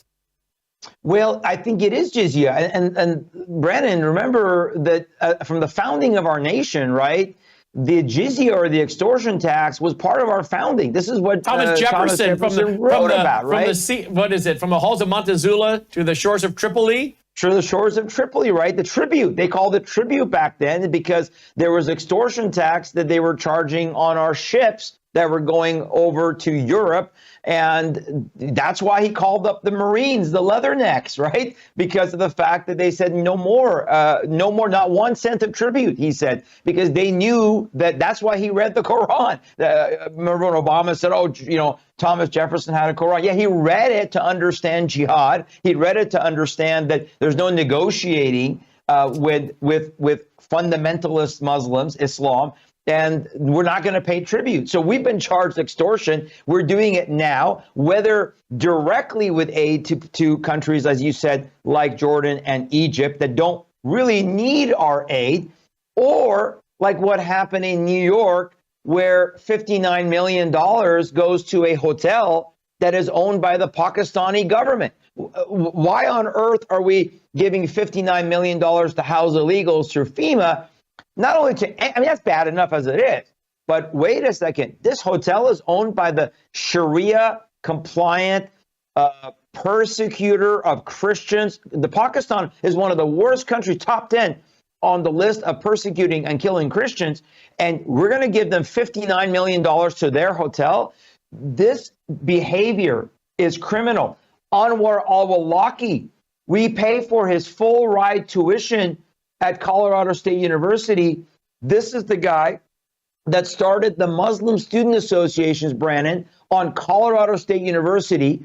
This is the guy who was the spiritual advisor of Nidal Hassan, the Fort Hood shooter who killed 13 American soldiers on American soil. This is the guy that was recruiting for Al-Qaeda online. And we paid, the United States tax dollar payer through USAID, paid full scholarship for him. And he lied about being from Yemen and not born in the United States. At what point does this not become absolutely criminal that our government is funding and aiding our enemies? And again, to me, that's the definition of treason. That's the textbook definition. You're funding, aiding, abetting our enemies that want to see our destruction. That's treason. So this has got to go beyond the level of just, oh, good, we found the money. Oh, good, we got to cut it off. That's a good first step. And Jordan and Egypt, I think if anybody can make them take the Gazan Arabs, it is President Trump. That's the only person that can get them to the table to take what should be where they should go, right? They need to go to those nations and not come to the West and not come to the United States of America. Do you think anyone has bothered to explain to President Trump the whole idea of the jizya? Do you think he knows that this foreign aid is basically payment to them? And make sure I got this right so the audience understands. Jizya is we make payments to you, Muslim nations. In exchange, you won't attack us, correct? Well, there's twofold. One is jizya is to be deemed. You're acknowledging second-class citizenry. You're acknowledging that you're submissive to Islam. So the moment you pay tribute, the moment you pay jizya, it is a legal acknowledgement under Sharia law, Islamic law, that you are subservient. So if we're paying tribute to Saudi, if we're paying tribute to Jordan, if we're paying tribute to any of these Arab nations, in essence, do you remember when Obama went when he was president, and what did he do? He bowed. Remember that, when he bowed to the Saudi crown prince? Well, what was that, right? That was the show of submission. Well, one, because he was a Muslim, and two, because he was saying America is now submissive to you. We are paying tribute to you. And I agree with you, I don't think that the president has the right advisors around him that would explain to him that when you're giving aid to these Islamic nations that by their own decree must establish the Islamic caliphate, Islamic law, which means it is inherently against the United States Constitution, you're actually engaging in, number one, submission, and number two, to your point, now you're saying don't attack us. We pay you as an extortion tax, like the mafia, to protect us. And Islam has been using jizya throughout its 1,400-year history to subjugate non-Muslims, to say, look, if you pay us this tax, we won't allow the Muslims to kill you, to rape your women, to take your children and women as slaves. So absolutely. One, it is acknowledgement of submission and secondary status. Two, please don't attack us. And the foolishness of the $50 million for condoms in Gaza, the foolishness of Obama thinking that they can give jobs to ISIS and they won't attack us. This is all nonsense. This is all ridiculous. They didn't spend $50 million on condoms. That was just what they marked it as. That was just a payment. That was just a payment, not to mention possibly money laundering that ends up getting kicked back to bank accounts somewhere in the world to some of the same people involved in setting this whole garbage up. True or false? True, absolutely true. There's no doubt in my mind that all. So you believe a lot of this foreign aid is money laundering on the part of our own politicians in the U.S.? There's no doubt. There's no doubt. If you look at even the list of some of the things that's coming out, where we're sending, $20 million to Iraq for Sesame Street.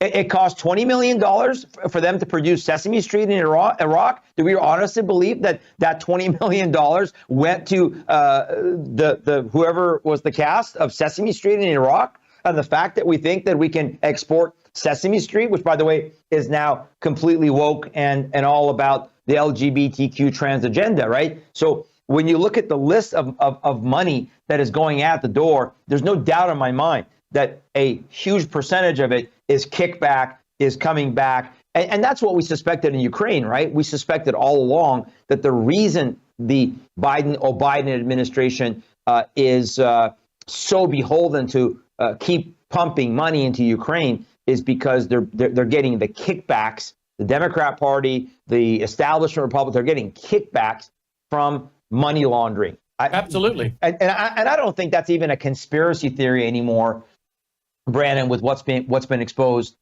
through all this money. And you're about the only one in the press mentioning that the $59 million spent one weekend on luxurious hotels is not only going to these illegal invaders to be housed, but it's going to a hotel that's owned by people out of Turkey, which Pakistan. But it's going to Islamists out of Pakistan. So again, why are we paying these people?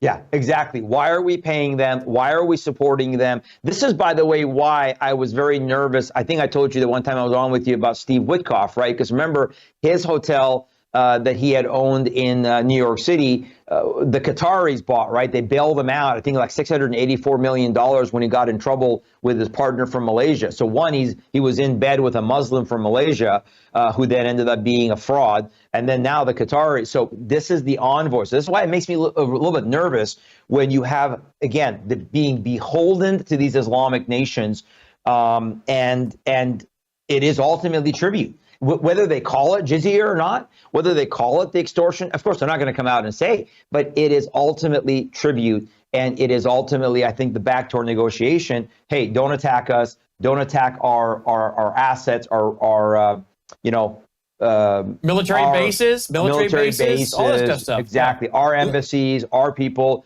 And yet, right now is an opportunity for President Trump to negotiate with these nations and say, okay, if we're paying you, if we're going to pay you, then you better take your Arab people back. The Egyptians can take a lot of their people back. Let's not forget 1973 when Gaza was under the control of Egypt. So many of those Arabs are Egyptian. They want to go back to, I just played on my show today, the audio, I don't know if you saw the video the Fox News had that was people in Gaza actually saying, hey, President Trump, I'm for your plan. The moment the border opens, I'm the first one out of here. I want out of this place. Some of the people on the ground are saying we're all in favor of getting out of this carnage and wreckage and destruction. But then we got some people who want to stay. Look, Memory has put this out. So we'll look at these young people. Some of them returning to northern Gaza, saying the Jews are the enemies of humanity. We're not afraid of them. Don't stop. Fire rockets at them. Let me play this, guys, in the control room. Sure. Here we go. Oh, maybe it'll play. Maybe it won't play. Here we go. Here we go.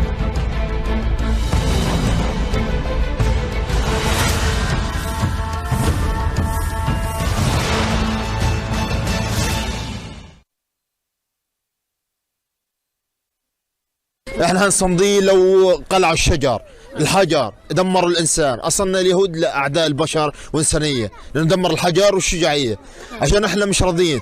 احنا الله ينصر المقاومه، مدوا ضلكم مدوا، اضربوا صواريخ، اردعوهم، بدنا الاسرى يرجعوا غصب عنه. احنا مش باليهود، لكن احنا حنمر بين اليهود وبقوه قلب. ربنا مقوين، هاي قلبنا هام وقوه قلب. احنا حنخترق اليهود. الله يرحم محمد الضيف، استشهد الله ب7 أرواح، يعني ما حدش بيقدر عليه.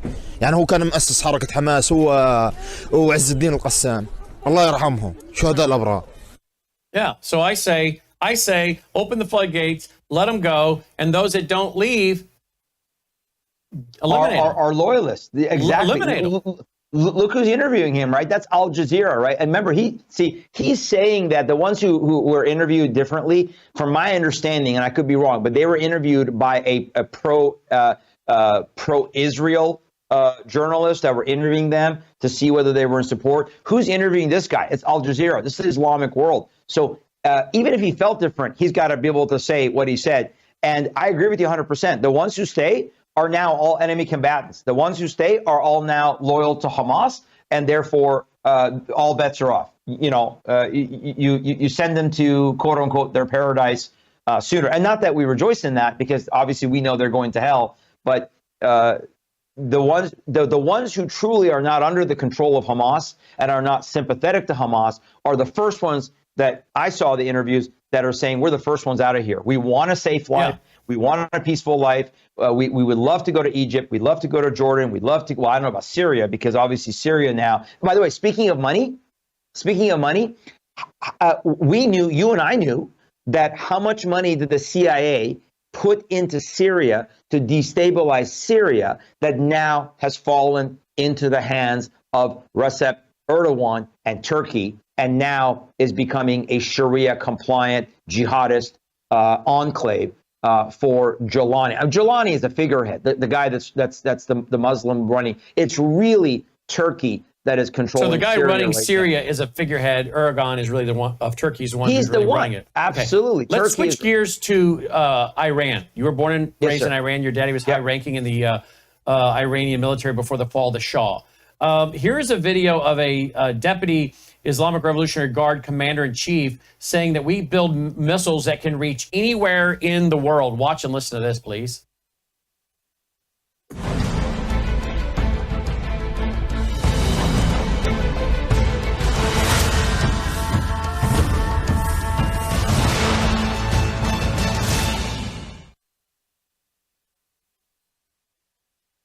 شما هر بردی رو که اراده کنه نظام، هر بردی که در هر جای دنیا اراده کنه نظام که و نظر فرماندهی معظم کل قوا باشه که باید موشکش ساخته بشه و به اونجا اصابت کنه، این از دسترس فناوری ما خارج نیست.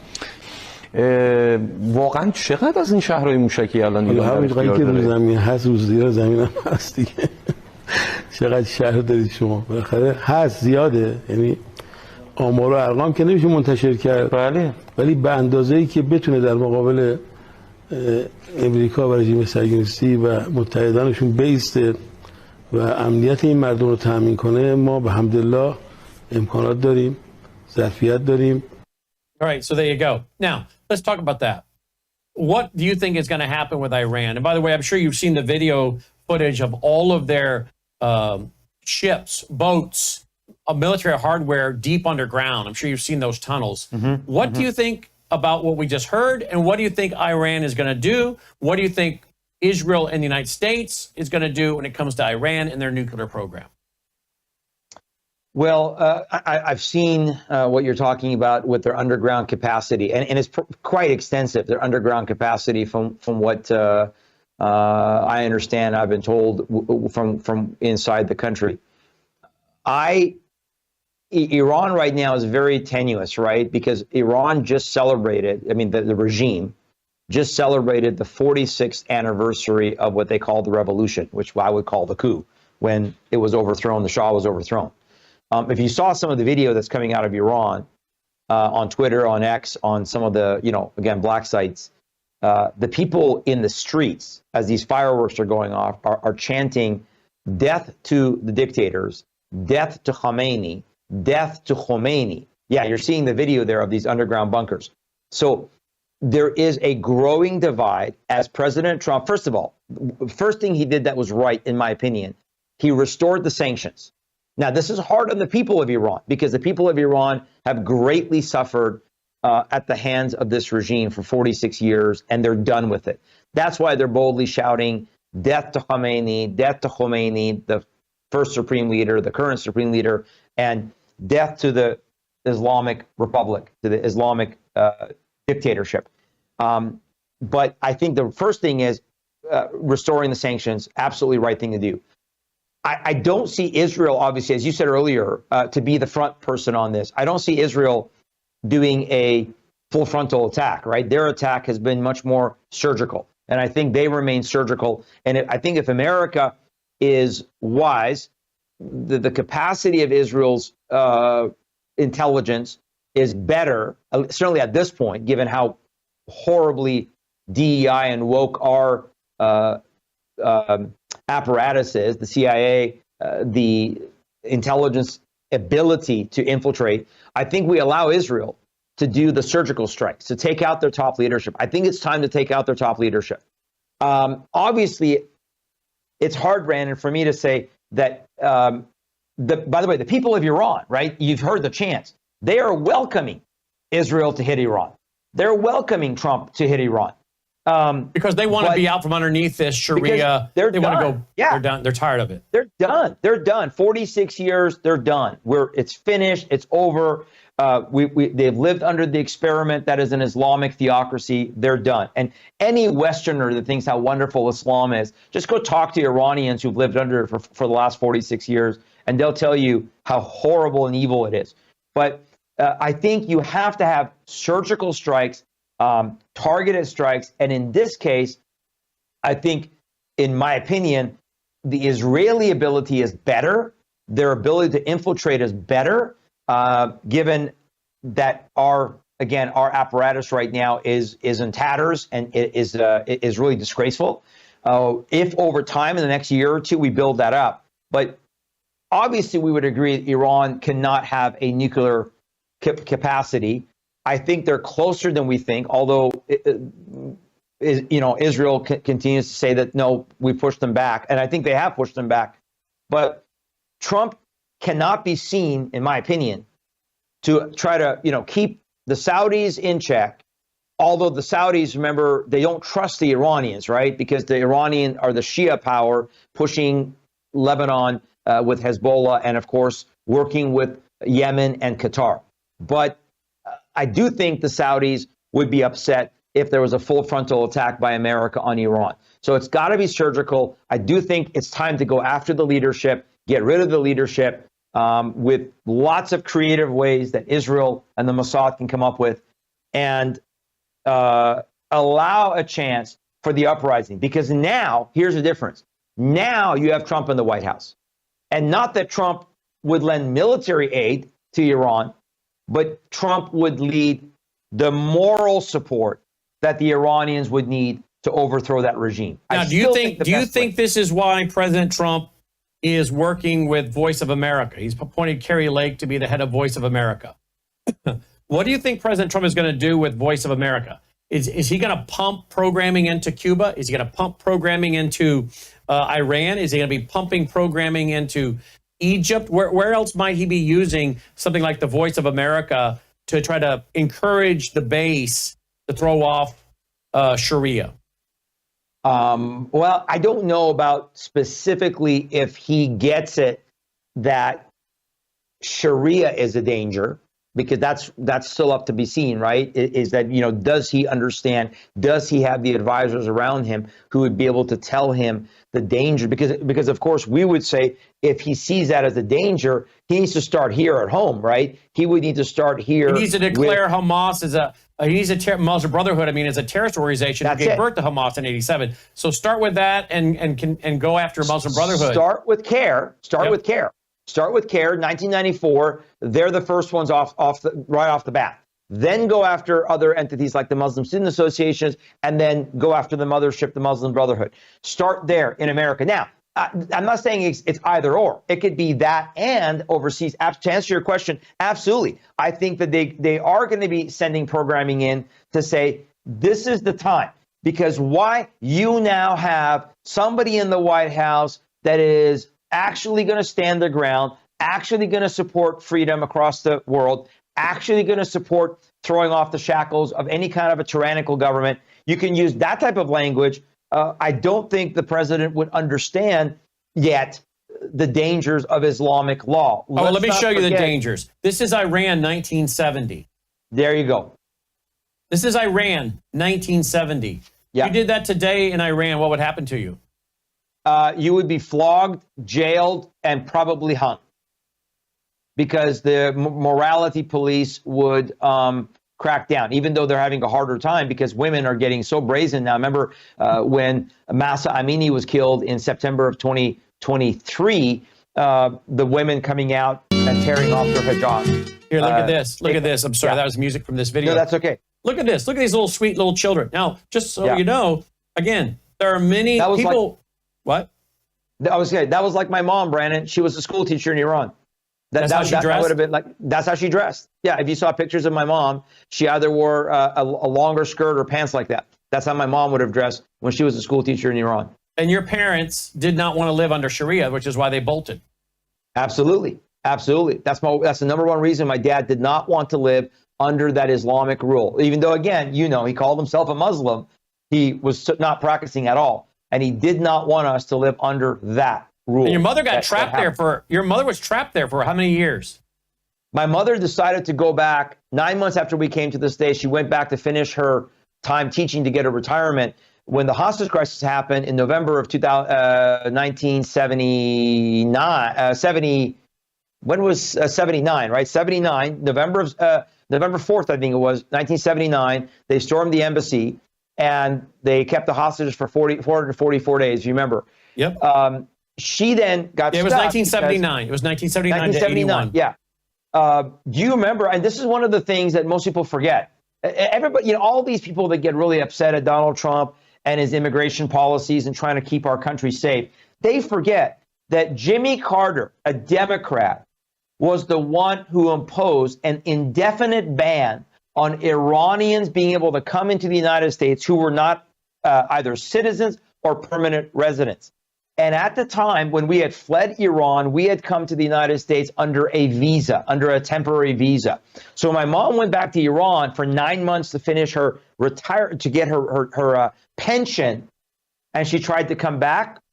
They denied her access into the United States because under the policy of the Democrat Carter administration, they said your visa's been revoked. So then she was stuck in Iran. She was stuck in Europe. I ended up not seeing my mom for 2.5 years. And how old were you? I was between the ages of 9 to 11 and a half. 2.5 years, I didn't see my mom until we finally immigrated to Canada, and she was able to come to Canada. But you know when that ban went away? When Ronald Reagan became president. Of course it did. You know, when the hostages came home? When Ronald Reagan became president. Because of the strength of standing up to evil and saying, we're not going to bow. So I hope that the deadline that the president has given Hamas, noon on Saturday, I sure hope that they stick to that. And what do you think is going to happen? What do you think is going to happen? Well, they're not going to stick to the deadline. Hamas is not going to stick to the deadline because what happened? No, they're not. And so what is Israel and America going to do? Are they going to go in and stormtrooper? They're going to go in. They're going to try to maybe free the hostages, and if not, take out. The question is, I was talking to Aaron earlier today. The question is, I asked him, how many are left alive? They don't know. Nobody knows. He says nobody in the government knows if any are left alive, or they're suspecting that if they are left alive, they're worse than the last 3 that came out that looked like they were from the Holocaust. Which means again, that some of these people only have a few days or weeks to live anyway. That's it. They're on their deathbed potentially. They're even if they get out, these people may not physically ever recover. They may die. The poor guy that didn't know his whole family was massacred, right, and came out. Wait, I didn't know that. What? One of the 3 guys, right, that was released. One of the 3 guys that was released. He did not know. I was told that he did not know that because he was taken. And he did not know that his wife and his children, his daughters, had already been killed on October 7th.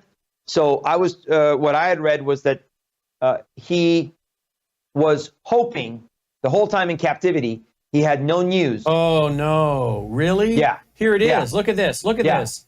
Look at this. Yeah. This is the moment starved hostage Eli Tarabi first learned that Hamas murdered his wife and daughters on October 7th. Hamas forced him to speak on stage about seeing his wife and daughters again, and the terrorists laughed knowing they'd murdered them on October 7th. Exactly. Oh, I'm hearing this for the first time right here on the air. Exactly. You've heard the same story.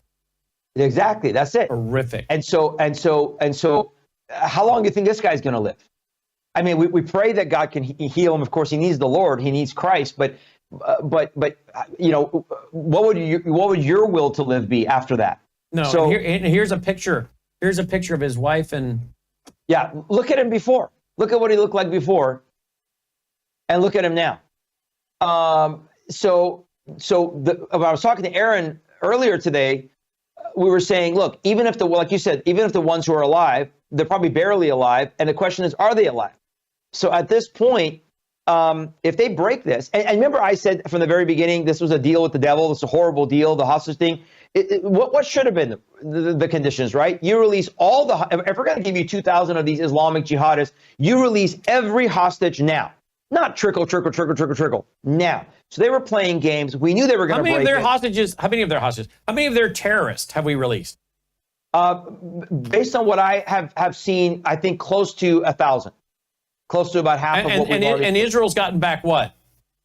10? 12? 10, 12? Yeah. not even anywhere near the 33 they claim are alive. Remember, initially it was supposed to be 33 over a 6-week period, and I think 12 maybe are the number, because it seems like they release them in batches of 3. So at this point, I don't suspect, and what changed Hamas's mind? They went to Iran, right? 3 of their top leaders go visit Khamenei in Iran, in Tehran, over the weekend, and all of a sudden they come back and they renege on the deal, right? Which we knew was going to happen, because that's what Islam does. Islam makes So what do you treaties, see breaks is treaties. coming? What do you see coming? I think that, again, you're going to see now permission given. This now gives Israel the ability to say, we tried. Because remember, the whole burden of the world was ceasefire, ceasefire, ceasefire. We need to have an agreement. So now Israel can say, look, we tried. We gave them the benefit of the doubt. And look at what they've done to our people. Trump has said if they don't release him, he's going to unleash hell. So apparently it's going to be something like we have not seen up to this point, correct? I think they're going to level. I think they're going to level Gaza. So there's going to be a lot of video footage that we're going to be playing of something like we have not seen yet. Exactly. I think Now, what do you think is going to happen to America? If we're over there and we're involved in this, what about the terror cells in America? What do you think is going to happen here, if anything? Well, that's always been our concern, right, Brandon, is that the unleashing of the Al-Qaeda cells, the unleashing of the Hezbollah cells, the unleashing of perhaps even, I mean, ISIS, I think, is less of a threat per se, even though the guy in New Orleans pled allegiance. I think the more dangerous ones are the sophisticated ones from connection to Al-Qaeda, connection to Iran through Hezbollah. So this is the homeland becomes the threat. And kudos to the president for securing the border and shutting it down and putting 10,000. But we have terror cells already here. So exactly. If Israel strikes and America's backing and Trump's saying, you know, we're giving you till Saturday noon and then all hell's breaking loose, do you anticipate they say, okay, we'll just wait, or do you start thinking we're going to see increasing terrorist attacks in America? I think that when the time is right, they're going to unleash their cells. I think Iran at that time would open the floodgates and say, if this happens, we're going to let those groups go. I mean, obviously, they have to have the ability to carry out their mission. So if I was to put myself into their minds, you got to still wait for the opportunities. What are the targets? I mean, you saw last week, Trump says, if Iran takes me out, I've left instructions to annihilate them, right? And you hear they have supposedly the articles coming out, and even a book, is that the Iran, these proxies have ground-to-air missils, and that they were targeting President Trump's plane. They were looking to maybe target his plane. Right, Marine One, Air Force One. But this was during it before he's president. While he was president-elect, they were worried about his airplane. Yeah, and I was very much concerned and very much praying for the president during the transition, because right now, one of the most important things he needs to do is clean out the Secret Service. Yes. And that's so critical, because his protection is critical. The redundancy, the extra measures, making sure. I mean, frankly, I was surprised that he went to the Super Bowl the other day. I was too. Given the fact that the Super Bowl is one of the top targets of potential attacks, right? Carrying out a mass casualty event from a national security law enforcement aspect of it, that would be a nightmare for me if I was trying to do his security. But I'm very concerned, Brandon. Continue to be concerned about the homegrown and the cells that are already within. So again, good that we're locking the doors from the outside, but if you don't clean house, and that's why I think a good first step would be, and by the way, a good first step they've already done, which is they're ferreting out the ones on the college campuses. That's a good first step. Anybody that has sympathizers towards Hamas on college campuses with student visas that are here as foreign nationals, you're gone. That's a good first step, because how many of those potential terror cells are masquerading as students on college campuses that are really agents of Iran, Pakistan, China, whatever, Syria, whatever other nation. So I think that's a good first step. But you cannot stop there. They got to be able to go after the one who spawned Hamas, which, as you said, brotherhood and, of course, care, and then take that overseas and say, now we're going to go after the snake that is Iran. You got to at some point go after the head of the snake. Now, I know that people, some people are concerned about this or concerned about that in the conservative movement, and I get all that. But I have to remind the audience, and I don't know if there's that many people in this audience that need to hear this, but I see people on social media complaining about this, complaining about that. And it's okay to warn about things, to be concerned about things, to give counsel and advice and warn the public and that we should look out for this or that. Fine. When it comes to what's going on with the Elon Musk, AI, and all this stuff. Okay, I agree. But let's just remember, if Kamala Harris had been elected president, I'm not sure you and I would be on the air. My wife has told me several times, I think they would have come after guys like you, hardcore, very quickly, because they don't want your groups reporting on what's happening to inform the public. So they would shut down groups like us very quickly. So I want to just remind the audience, to remind any of your friends that start, going after Trump and Trump administration and whatnot, we're not going to get everything we want. But if we get 90%, 80%, what Reagan said, a great line in the movie, someone that agrees with us 80% of the time is not a 20% enemy, right? Because if this Harris regime had come into power, we would be looking at what this gentleman's warning about in the EU right now. I want you to listen to this. Lots of us facing a prosecution because we are talking, for instance, about migration. I face 3 years in prison now in a special trial in Poland because I simply push a like on X platform in the movie, which describe the real scenes of violence of migrants. So now I have trial. So they are talking about the freedom and about the human rights, but the fact they hate us. They hate this. So our task is to explain the European citizens that you can say whatever you want, but you should looking into politicians' acts, real acts. So there you go. Just remind our audience, you and I wouldn't be having these kind of conversations about Islam, terrorism, immigration. If Harris were in the White House, we could very easily be seeing ourselves prosecuted, agree and shut down. Agree or disagree? 100% agree, Brandon. 100%. We've talked about that. We were preparing ourselves, right? We were talking about, you and I were talking about, we're preparing ourselves because they came after J6ers. Again, 5,000 of the FBI after J6ers. We now know they came after the pro-lifers. They came after, we're a homeschooling family. And on top of that, talking about things we talk about. A pastor friend of mine said this over the weekend because we were talking about this and we're trying to figure out, how do you merge rejoicing in the good things that are happening? And there's so many good things that are happening and so much being exposed. The exposing, people got to remember, this exposing is because God is allowing it. God is allowing this exposing to happen because if we were done, if we were over with, none of this stuff would be exposed. The fact that all of this corruption, fraud, theft, criminality is being exposed is, I think, a measure of the grace of God upon buying us time, giving us time. But that not only would never have happened, it would have been amplified by 100, 1,000, 10,000, because the deep state would have then had the carte blanche. It was over. It was done. There was nothing to do. There was no pushback because nobody is like Trump for good or bad. So I just said, this pastor friend of mine, here's what we came up with. Trump is not our enemy. He may not be one of us. He may not be a believer. He may not, get everything right. And there's things that are concerning, as you said, Musk, AI, digital currency, the Abraham Accords, things that I've warned about too. But he is not our enemy. He is at least a friend to conservatives, Christians, the evangelical movement. And for he's that, a Zionist. I think I wonder, he's a Zionist. He's a Zionist. I wonder if President Trump knows he's a Zionist. Do you think he does?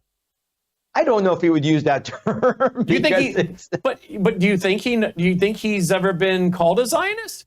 Oh, I'm sure he's been called a Zionist. Do you think he knows he's called a Zionist? Do you think he knows what that means? So. I think he would know what that means, probably, just like Mike Huckabee, the ambassador to Israel, or any of these people that are in the administration that are very pro-Israel. They've all been called Zionists. We've all been called Zionists as a derogatory term. So I think he would have some clue that would mean, look, we are friends to Israel. We're not going to bail on them. We don't always agree with their government, but we understand that there is an absolute right to the biblical historical right to the land. And yet his AG, as I reported on the Worldview Report tonight, his AG, Pam Bondi, has been told by Donald Trump, go after any of the anti-Christian bigotry, the anti-Christian attacks on liberty, freedom, freedom of speech. We have done a 180. You and I, as broadcasters, have gone from fearing that the government, the DOJ, the FBI, was going to come after us, prosecute us for hate speech, what they call hate crimes, whatever, fine us, shut us down, prosecute us. That same DOJ is now being ordered by the President of the United States to go after people that attack people like Shahram Hadian, Brandon House, Christian ministries, Christian radio, Christian TV, Christian churches, go after them. Can you believe this 180 that we've had? It's incredible. I never believed it would happen. I really didn't. No. It's mind-boggling. And I was talking, I can't share a name, but I was talking to a special advisor to the president who's in the White House. I commented on, it seems to me that this administration came in very different. They were ready to go. They were organized. It was not like 2017 with all the leaks and all the stuff. And this person said, it is night and day. It is a well-oiled machine. What they're doing, they're focused. They know exactly where they're going to go after. It is unbelievable what we're watching. And again, I would say to those of us who have rightly at times gone, this is a little concerning here, a little concerning there. In Israel, people are saying, Trump can help us rebuild the third temple. Okay, that's kind of prophetic, isn't it? But yet, he is a friend to us. He is not an enemy to us. He is a friend to us. And we now have actually been given new life, Brandon. You and I, these ministries, these voices, we've been given a renewed voice. Thank you, Lord, that you've given us a renewed opportunity for us to now get bolder and stronger and more vocal, not sit back. Like, I'm not looking at this and going, I'm sitting back and relaxing now. This is an opportunity to get bolder, stronger, and get into the face of the enemy that much more, because we got a small window here. We have a very small window here. Very small window. Absolutely. Because nobody is going to be like Trump. Whoever succeeds him in 2028, if the Lord tarries, nobody is going to be like him. It doesn't matter who it is. And we have a small window so I'm just praising God.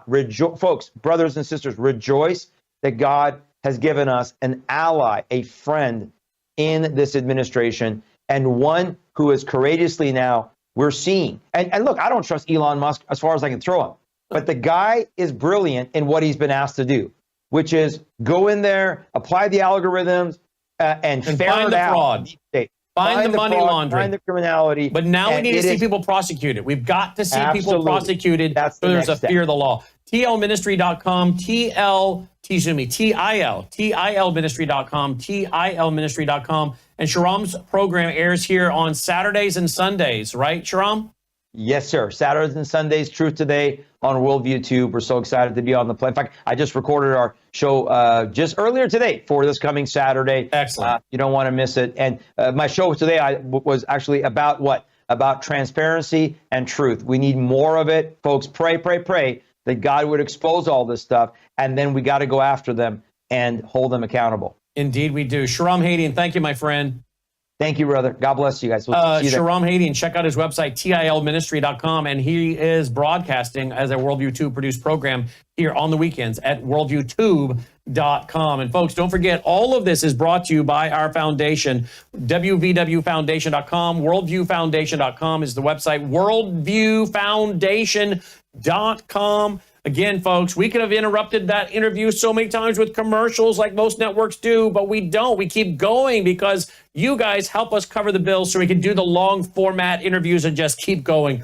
And if you don't support us, then we're going to have to break for commercials and sell pickup trucks and soap. And I know you don't want that. So keep it going, folks. WorldviewFoundation.com, WorldviewFoundation.com. You'll also find our mailing address there if you prefer to support us through the mail, worldviewfoundation.com. Joining me now is Dov Hikind. He is a former New York State Assembly member. He's also the founder of Americans AA and a very proud Jewish American and a staunch supporter of Israel. And of course, it's his first time being with us. Someone I've been following a little bit on social media for a while. Sir, welcome to the broadcast. Thanks for being with us tonight. Forward. Yes. Well, I think I covered your story when you got yourself arrested. Remind our audience what happened, because at the time we were quite vocal in your defense. Remind our audience what happened, please. Sure, of course. We visited, myself and 50 women, went to Amnesty International. This is a powerful, important organization internationally that cares about human rights, civil rights, cares about women, etc., except when it comes to Jewish women, except when it comes to what happened on October 7th, where women were raped, butchered, the most horrible things happened, imaginable and not imaginable. And Amnesty International, we checked their record. They hardly said anything. They were silent. So we went to their offices, outside their offices, and then I went inside and got arrested inside where their offices are located. I wanted to make the point, wanted to bring attention, which is what it did. But, Amnesty International is a perfect example of an organization that is very selective about who it cares about, the women that it cares for, and the human rights and civil rights. It depends on who you are. But when it comes to the Jewish people, forget it. I want to go to the screen here and show you something, Dov. I think you'll find I'm a Christian Zionist, and I don't make no apology. People use that against me as a pejorative. I'm like, you're giving me a compliment. But take a look at my website here. This is our website. And you'll see that we did a live streaming event on November 16th and 17th, 2018, from this very studio in this news desk. And I had some of my Jewish friends in the studio with me. Holocaust Horizon, the global persecution of Christians and Jews by the red-green axis and a false dominant church. That was 2018. Wow. Then we went and did this at our Ozarks conference, our national annual conference. Again, some of my Jewish friends were with me. We had a big banner behind us. We had a large audience in attendance, and that was in 2019. Now, I just want to bring that up because, I don't know, maybe you'll be shocked by that or not, that this Christian Zionist group here, we were doing conferences in 2018 and 2019 called Holocaust Horizon and warning that this was spiking.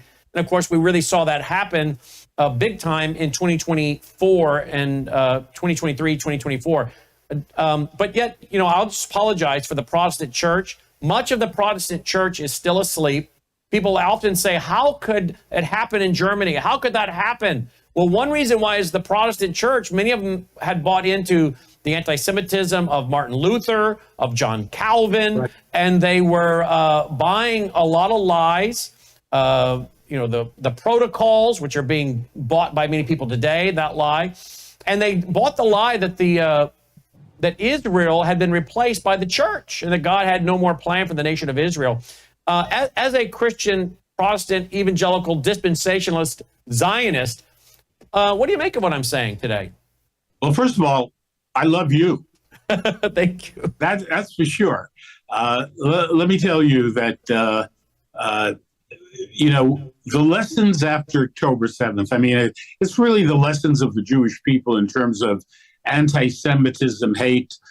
You're speaking to someone who's, my mother went to Auschwitz in 1944 with her mother, with brothers, sisters, and others. from Czechoslovakia. The day they arrived, got off the cattle cars, arrived in Auschwitz.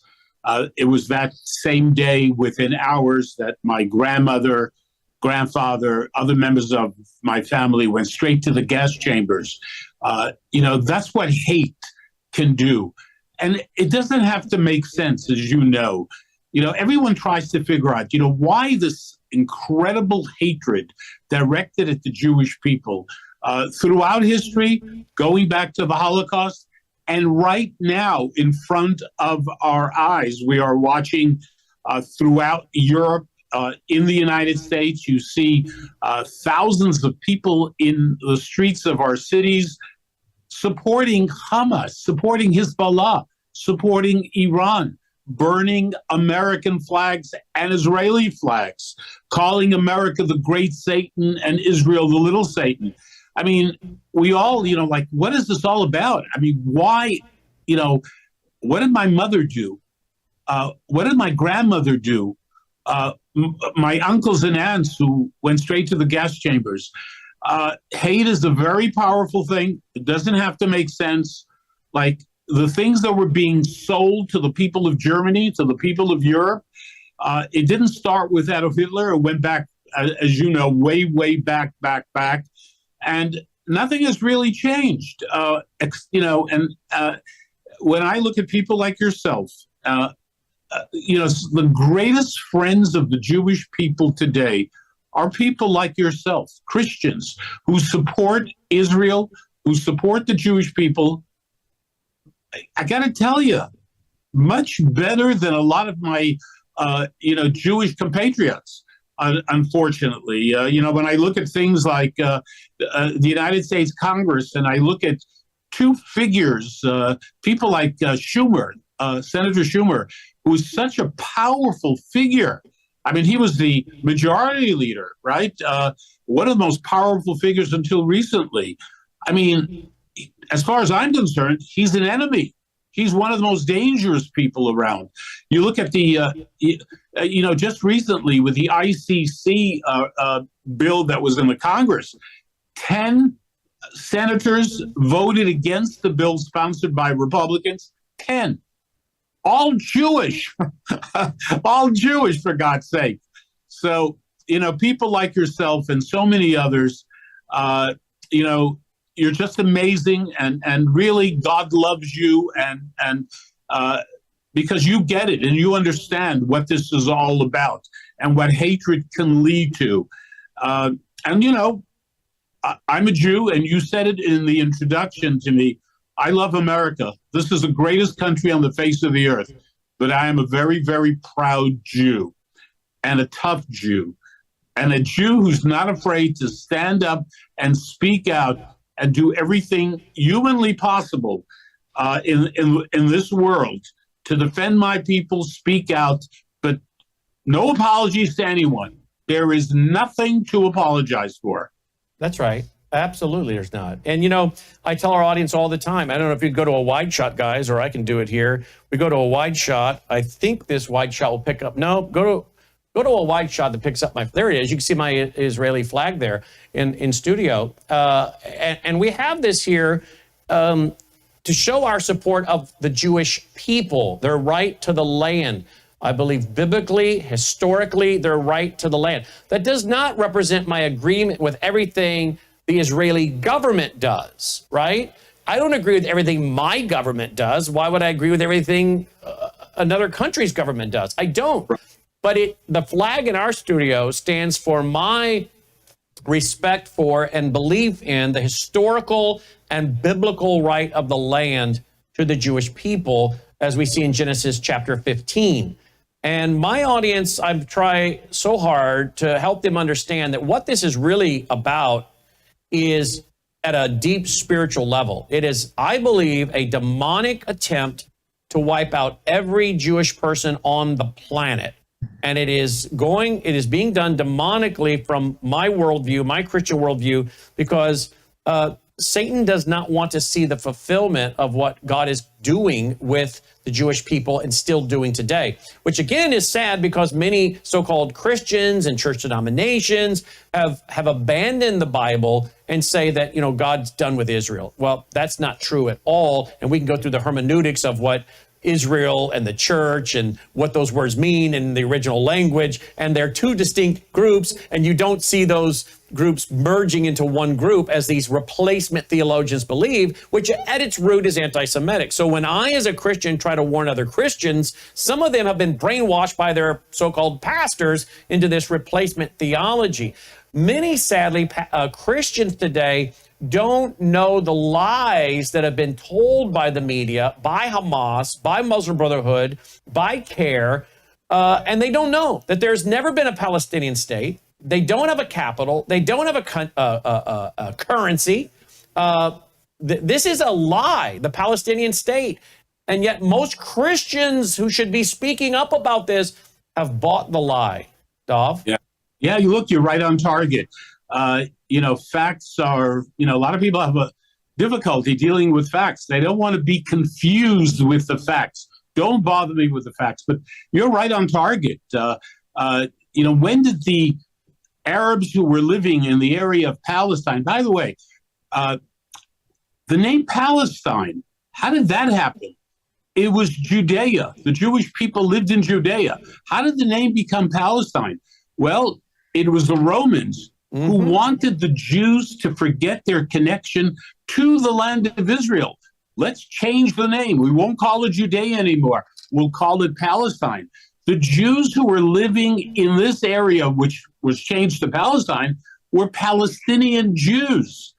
There was never a movement, as you pointed out. Again, I beg and plead with everyone, don't believe me. You don't have to trust me. You don't know me well enough. If you knew me well enough, you would trust me. But you don't know me well enough. Study history. Not any particular person's history. Just, go out there and find out the facts of the history of the rebirth of the state of Israel. And the movement on the part of Jews in the 19th century and the 20th century back to what was called Palestine, the land of Israel. During that period of time, there was never a movement for a Palestinian state. It never happened. By the way, just a little fact. There are a lot of facts to talk about.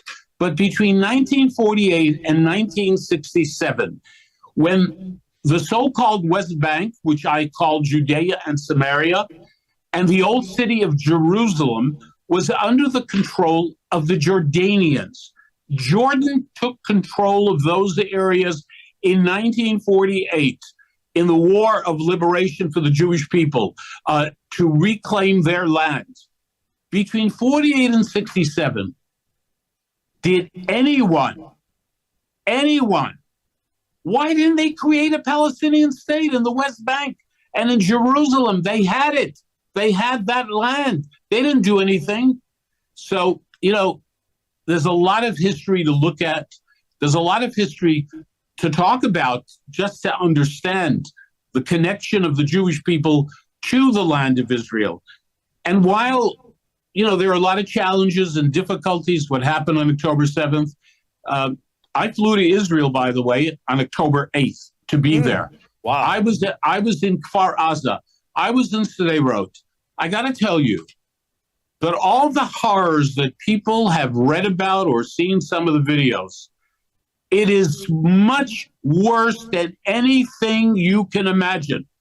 The brutalization, the barbarism, women whose bodies were cut into pieces and sexually assaulted in the most horrible way, children who were burned alive. We know the story of one of those terrorists who called his mother while he was killing Jews. He called it his father and his mother. And on the phone said, Allah Akbar, God is great. And he told his mother and father on the phone, I just murdered 10 Jews with such pride. And his father said, be careful, take care of yourself. He's telling his father and mother he just murdered 10 Jews. October 7th was one of the most difficult periods for the Jewish people. But make no mistake, Israel is strong. And let me tell you, it's all about God, being with the Jewish people, being with the people of Israel. That's what it's all about. Difficulty, challenges, yes, of course. Not easy, but Israel is strong. Israel isn't going anywhere. No, you're not going anywhere. I know that to be true. You don't know this, but on October 7th, when that happened, we went on air. I went on air that weekend for 8.5 hours. I have a reporter on the ground in Israel. I have a full-time reporter that I pay on the ground in Israel, and he's on the air with us about every other day. Okay. And one of the things we're tracking, of course, with everybody is what is going to happen Saturday at noon. By the way, we have yet to figure out, is that deadline Saturday noon U.S. time or Saturday noon Israeli time? Do you know yet? That's a very good question. I would assume it's Israel time. I would assume too. And I just got to say that God bless Donald Trump. Plain and simple. As you said before, no one is perfect. No country's perfect. No person is perfect. I always say only God is perfect. Okay? But Donald Trump, I was watching and listening to him in the last 24 hours. And I got to tell you, he really brought tears to my eyes. You sort of got a sense that when he saw the latest 3 hostages being released, who looked like Holocaust survivors, I mean, you could just tell that this man, Donald Trump, forget about being president, as a human being, as an American, as a religious man, he saw something and he understood. And he is trying to make a difference and make things happen. So it's, as I said before, difficult times. And as far as I am concerned, I hope it continues. Look, most important, the hostages being released. Of course, my God, if it was my son, my daughter, my mother, my father, I would do everything in the world. And I wouldn't care about anything else. But the leaders of Israel have to care. They have to care about the future of Israel. They have to care about all the terrorists, murderers that are being released. Hundreds of murderers who killed men, women, and children over the past 20 years are back in the streets of the world. That's right. Okay? All of this done by the Israeli government, by the Jewish people, because every single life is so important. But at the end of the day, Hamas thinks they can run the show. And I hope that on Saturday, all the hostages are returned. That is my dream. That is my wish. But if that doesn't happen, Hamas must be erased from this world. Period. End of the story. They are not only dangerous for the people of Israel, they hate Americans as much as they hate any Israeli. Believe me. And I believe that we've been saying this here for a long time, I'm very concerned that we are going to have an October 7th event here in the U.S. Going back to 2007, 2008, we were doing TV and radio, warning about our schools and how, as we saw, Islamists attack the schools in the former Soviet Union, Beslan, that I think is a rehearsal in some ways for them to hit many schools in America. Hamas doing that here, Hezbollah, whoever you want, are all working together. The American people that are not interested in what's happening in Israel right now, because they're, that's over there, that's their problem. Well, they're going to get, I'm afraid they're going to get an education again, like we did with 9/11. They're going to get an education, and it's going to come at a high price. And then they're going to ask, well, how did all this happen? How did all this happen? And they're going to want to know, well, what is this Islam really all about? I thought it was a religion of peace and whatnot. And we know it's not. You read the Quran, you read the Hadith, you find out exactly what this is about. And they are here in America, as you know. And Muslim Brotherhood started in Egypt in 1928. They give birth to Hamas in 1987. They give birth to CARE in 1994, this front group CARE, as their so-called civil rights group. These people have in their own charter, the Hamas charter, wiping Israel off the face of the earth. And as you've already said it, they see America as the great Satan, Israel as the little Satan. Americans, unfortunately, are almost always a day late and a dollar short of understanding the history and the trends. And then only after something horrific happens do they want to go to the worldview of who the group is or the individual that just did that and why. I want to show a quick video. This is the son of Hamas. We've been tracking him now for several years as well. He just spoke in Europe. And by the way, what he's about to say would get the average European arrested. If they said on social media what he's about to say, they would be arrested. But he's saying it at a conference in Europe. Listen to this. I'll get your response. I was born back in 1978.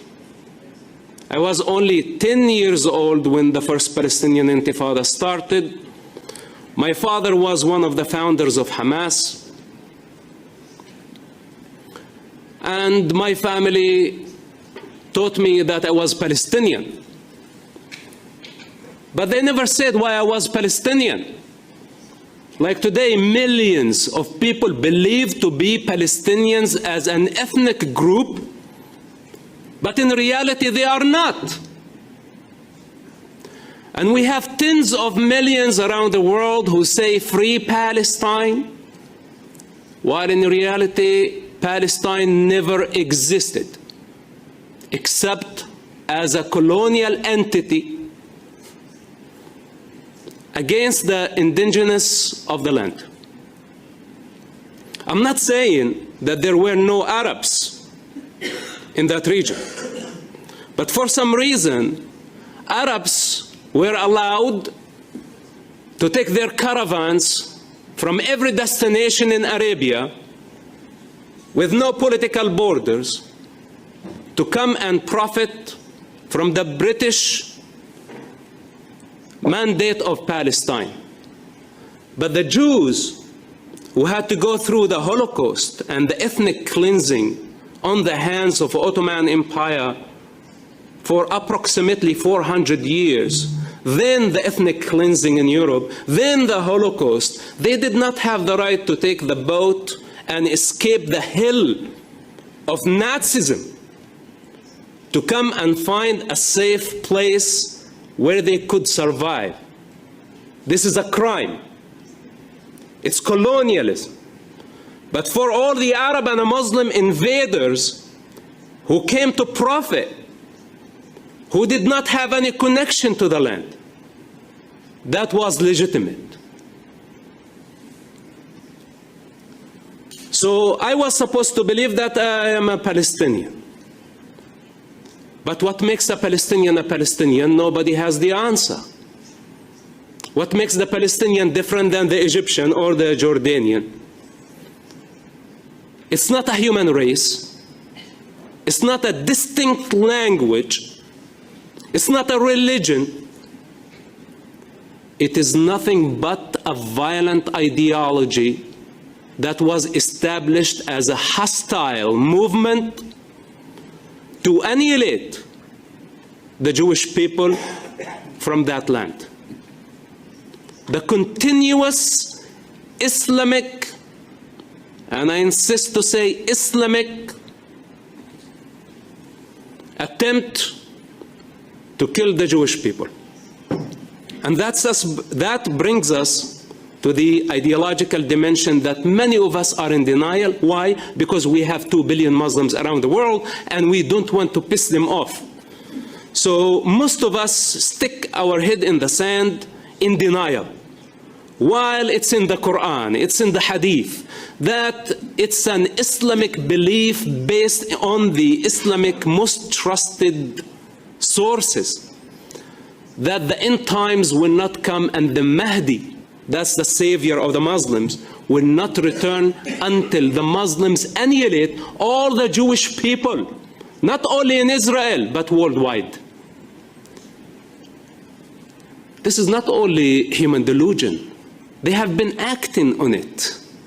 It's a legislation. Many out there believe that Allah gave them the authority to punish the Jewish people. First, Allah chose the Jewish people.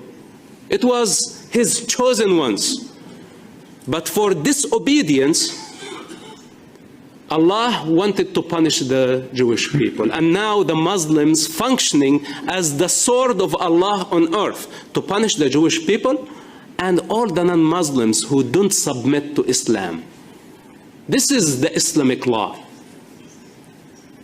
And all those who try to sell the West a peaceful version of Islam, they are liars and they are lying. And their claim is baseless. Okay, this is too controversial, and I did not come here to say things about Islam, but this is very important to understand as a foundation of this conflict. Because if we really want to find a solution, then we need to understand the dimensions of the conflict. And the ideological dimension of this conflict is the most significant one, in my humble opinion. This is how I was conditioned as a Muslim, then as a Palestinian, and I think both identities are false. Wow. You want to comment on that? He's so articulate, isn't he? He's fantastic. Look, it's what I was referring to before, how we got the name Palestine. It had nothing to do with the Arabs, some who were living in the area or nearby areas. There has never been in the Western world a true discussion of what he was talking about just now. There's never been a real honest discussion about what happened, the return of the Jews to Palestine. By the way, no Jew ever took anything from any Arab who was living in that area at the turn of the 19th century, 20th century. Land was purchased, land was developed. Everybody benefited. And the more success the Jews had in that area, the more Arabs moved into that area. But there was never a discussion of a state. Let's remember that today there are 20, at least the last time I looked, 22 Arab states. 22. So, these remarks about Islam, and nobody's going to talk about that in America. You can't have that discussion. It's not politically correct, but it is something that needs to be talked about and needs to be discussed. And most important, again, the question, of the rights of the Palestinian to a state. Israel took away their land, the Nakba in 1948, etc. Study history, study the facts. And those facts are very, very clear in terms of the connection of the Jewish people to the land of Israel that no one else has or had. So, that was an amazing presentation. As pointed out by yourself, you will never have in America, even today, no one will have that discussion. But the bottom line also, I just want to point out, is that there were so many opportunities to have peace in the Middle East between the Palestinians and the Jews. People don't know their history. They're not interested. In 1948, the United Nations, there were supposed to be an Arab state, a Palestinian state, and a Jewish state. The Jewish state was so small, it was ridiculous. But the Jewish people under Ben-Gurion at the time, who became the prime minister, they accepted the deal. But it was the Arabs, the Palestinians who were living in that area, who could have had a state in 1948, who said no. And guess what happened? They all went to war. 5 Arab nations invaded Israel in 1948. I'm sorry. The Jews were successful. The Jews won the war that was forced upon them. In 1967, I remember those days. I was 17 years old. I remember when Egyptian soldiers were marching through the streets of Cairo, chanting death to the Jews. The Egyptians, the Syrians, the Jordanians, They were going to wipe Israel off the face of the earth in 1967. I'm sorry. The Jews defended themselves with the help of God. 6-day war, miraculous, unbelievable. The world was shocked, but the Jews were successful. But there were so many other times. Ehud Barak, the prime minister of Israel, meeting with Arafat at Camp David when Clinton was president. I mean, Ehud Barak was prepared to give up 97% of Judea and Samaria. Nuts! It would have endangered Israel, but he was ready to do it for peace. And we know the facts. We know the reality. Arafat said, no, even 97% was not enough. Or when Ehud Olmert was the prime minister and he was ready to give back 98%. He was ready to internationalize Jerusalem for the sake of peace. And guess who said no? Mahmoud Abbas said no. I mean, the facts of history and the Jewish people willingness to try to make peace with their neighbors, it didn't happen.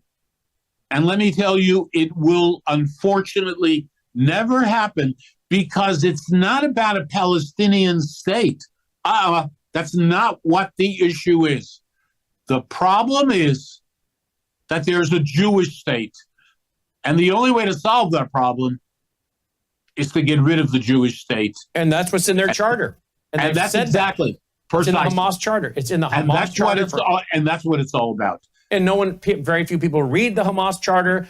Even Bill Clinton, a few weeks ago, we played the video of him saying young people forget history and that these guys were going to get everything that they wanted and they walked away from it, just as you explained. I want to show your X account, folks, for you to follow Dov Hikind. There it is. At Hikind Dov, HIKINDDOV. And he's working to fight anti-Semitism. And of course, I want to close with this, Dov. I am appalled at the anti-Semitism coming from not only some of the Protestant churches and denominations, but from the so-called political conservatives. I see it on social media. They deny the Holocaust. They say the most ridiculous, crazy things. And these are so-called conservatives. I'm appalled, and yet predicted much of this would happen. But even for me, a guy watching and predicting the trends, I am still stunned and shocked at the level that people will go to deny the Holocaust and demonize the Jewish people. I can only describe it as demonic. Closing comment? Well, I think my closing comment is God is not happy with a lot of people because they are missing in action and they've joined the evil side, unfortunately. And the bottom line is the Jewish people have been here since the beginning and we're not going anywhere. God is with us and God is with all good people in this world.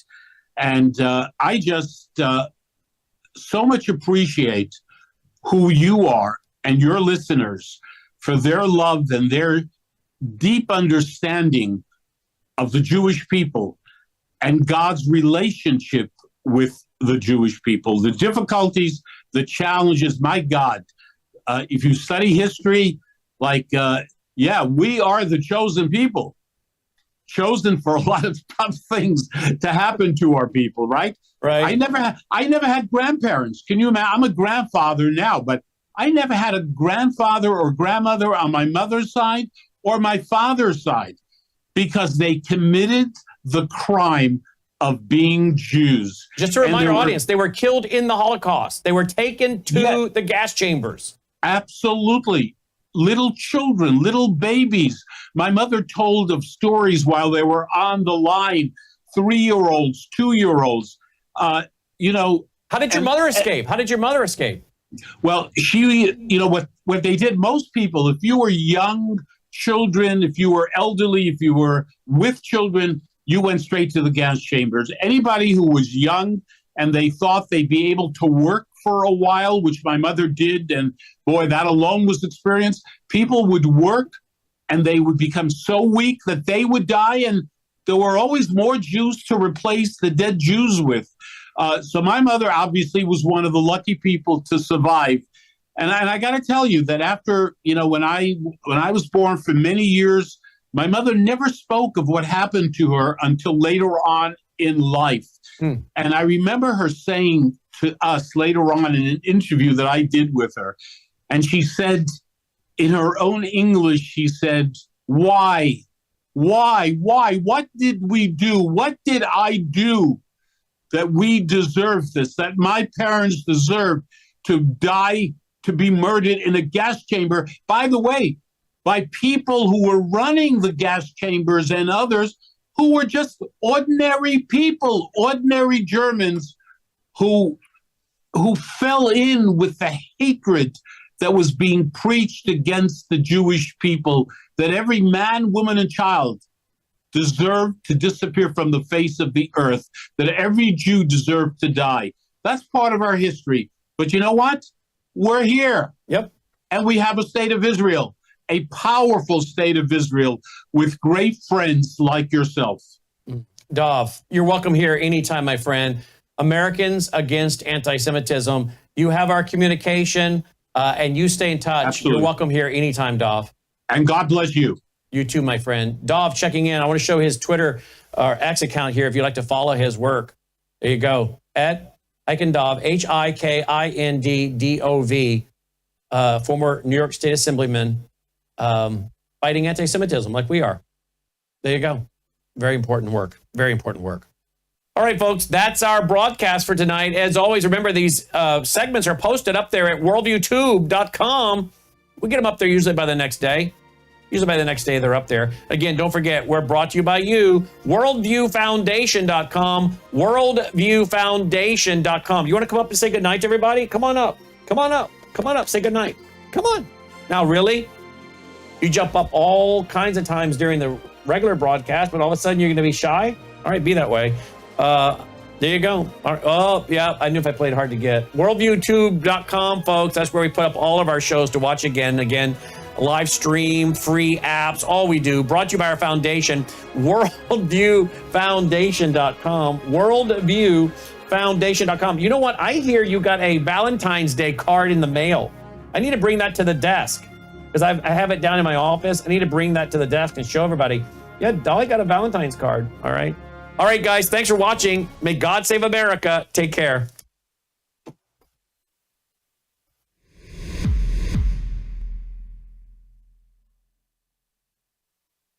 Faith, spiritual values, moral issues, government, economy, education, work, responsibility. What we think about these depends on our worldview. Now, VCY America presents Worldview Radio with Brannon House. And welcome to the broadcast on this February 11th.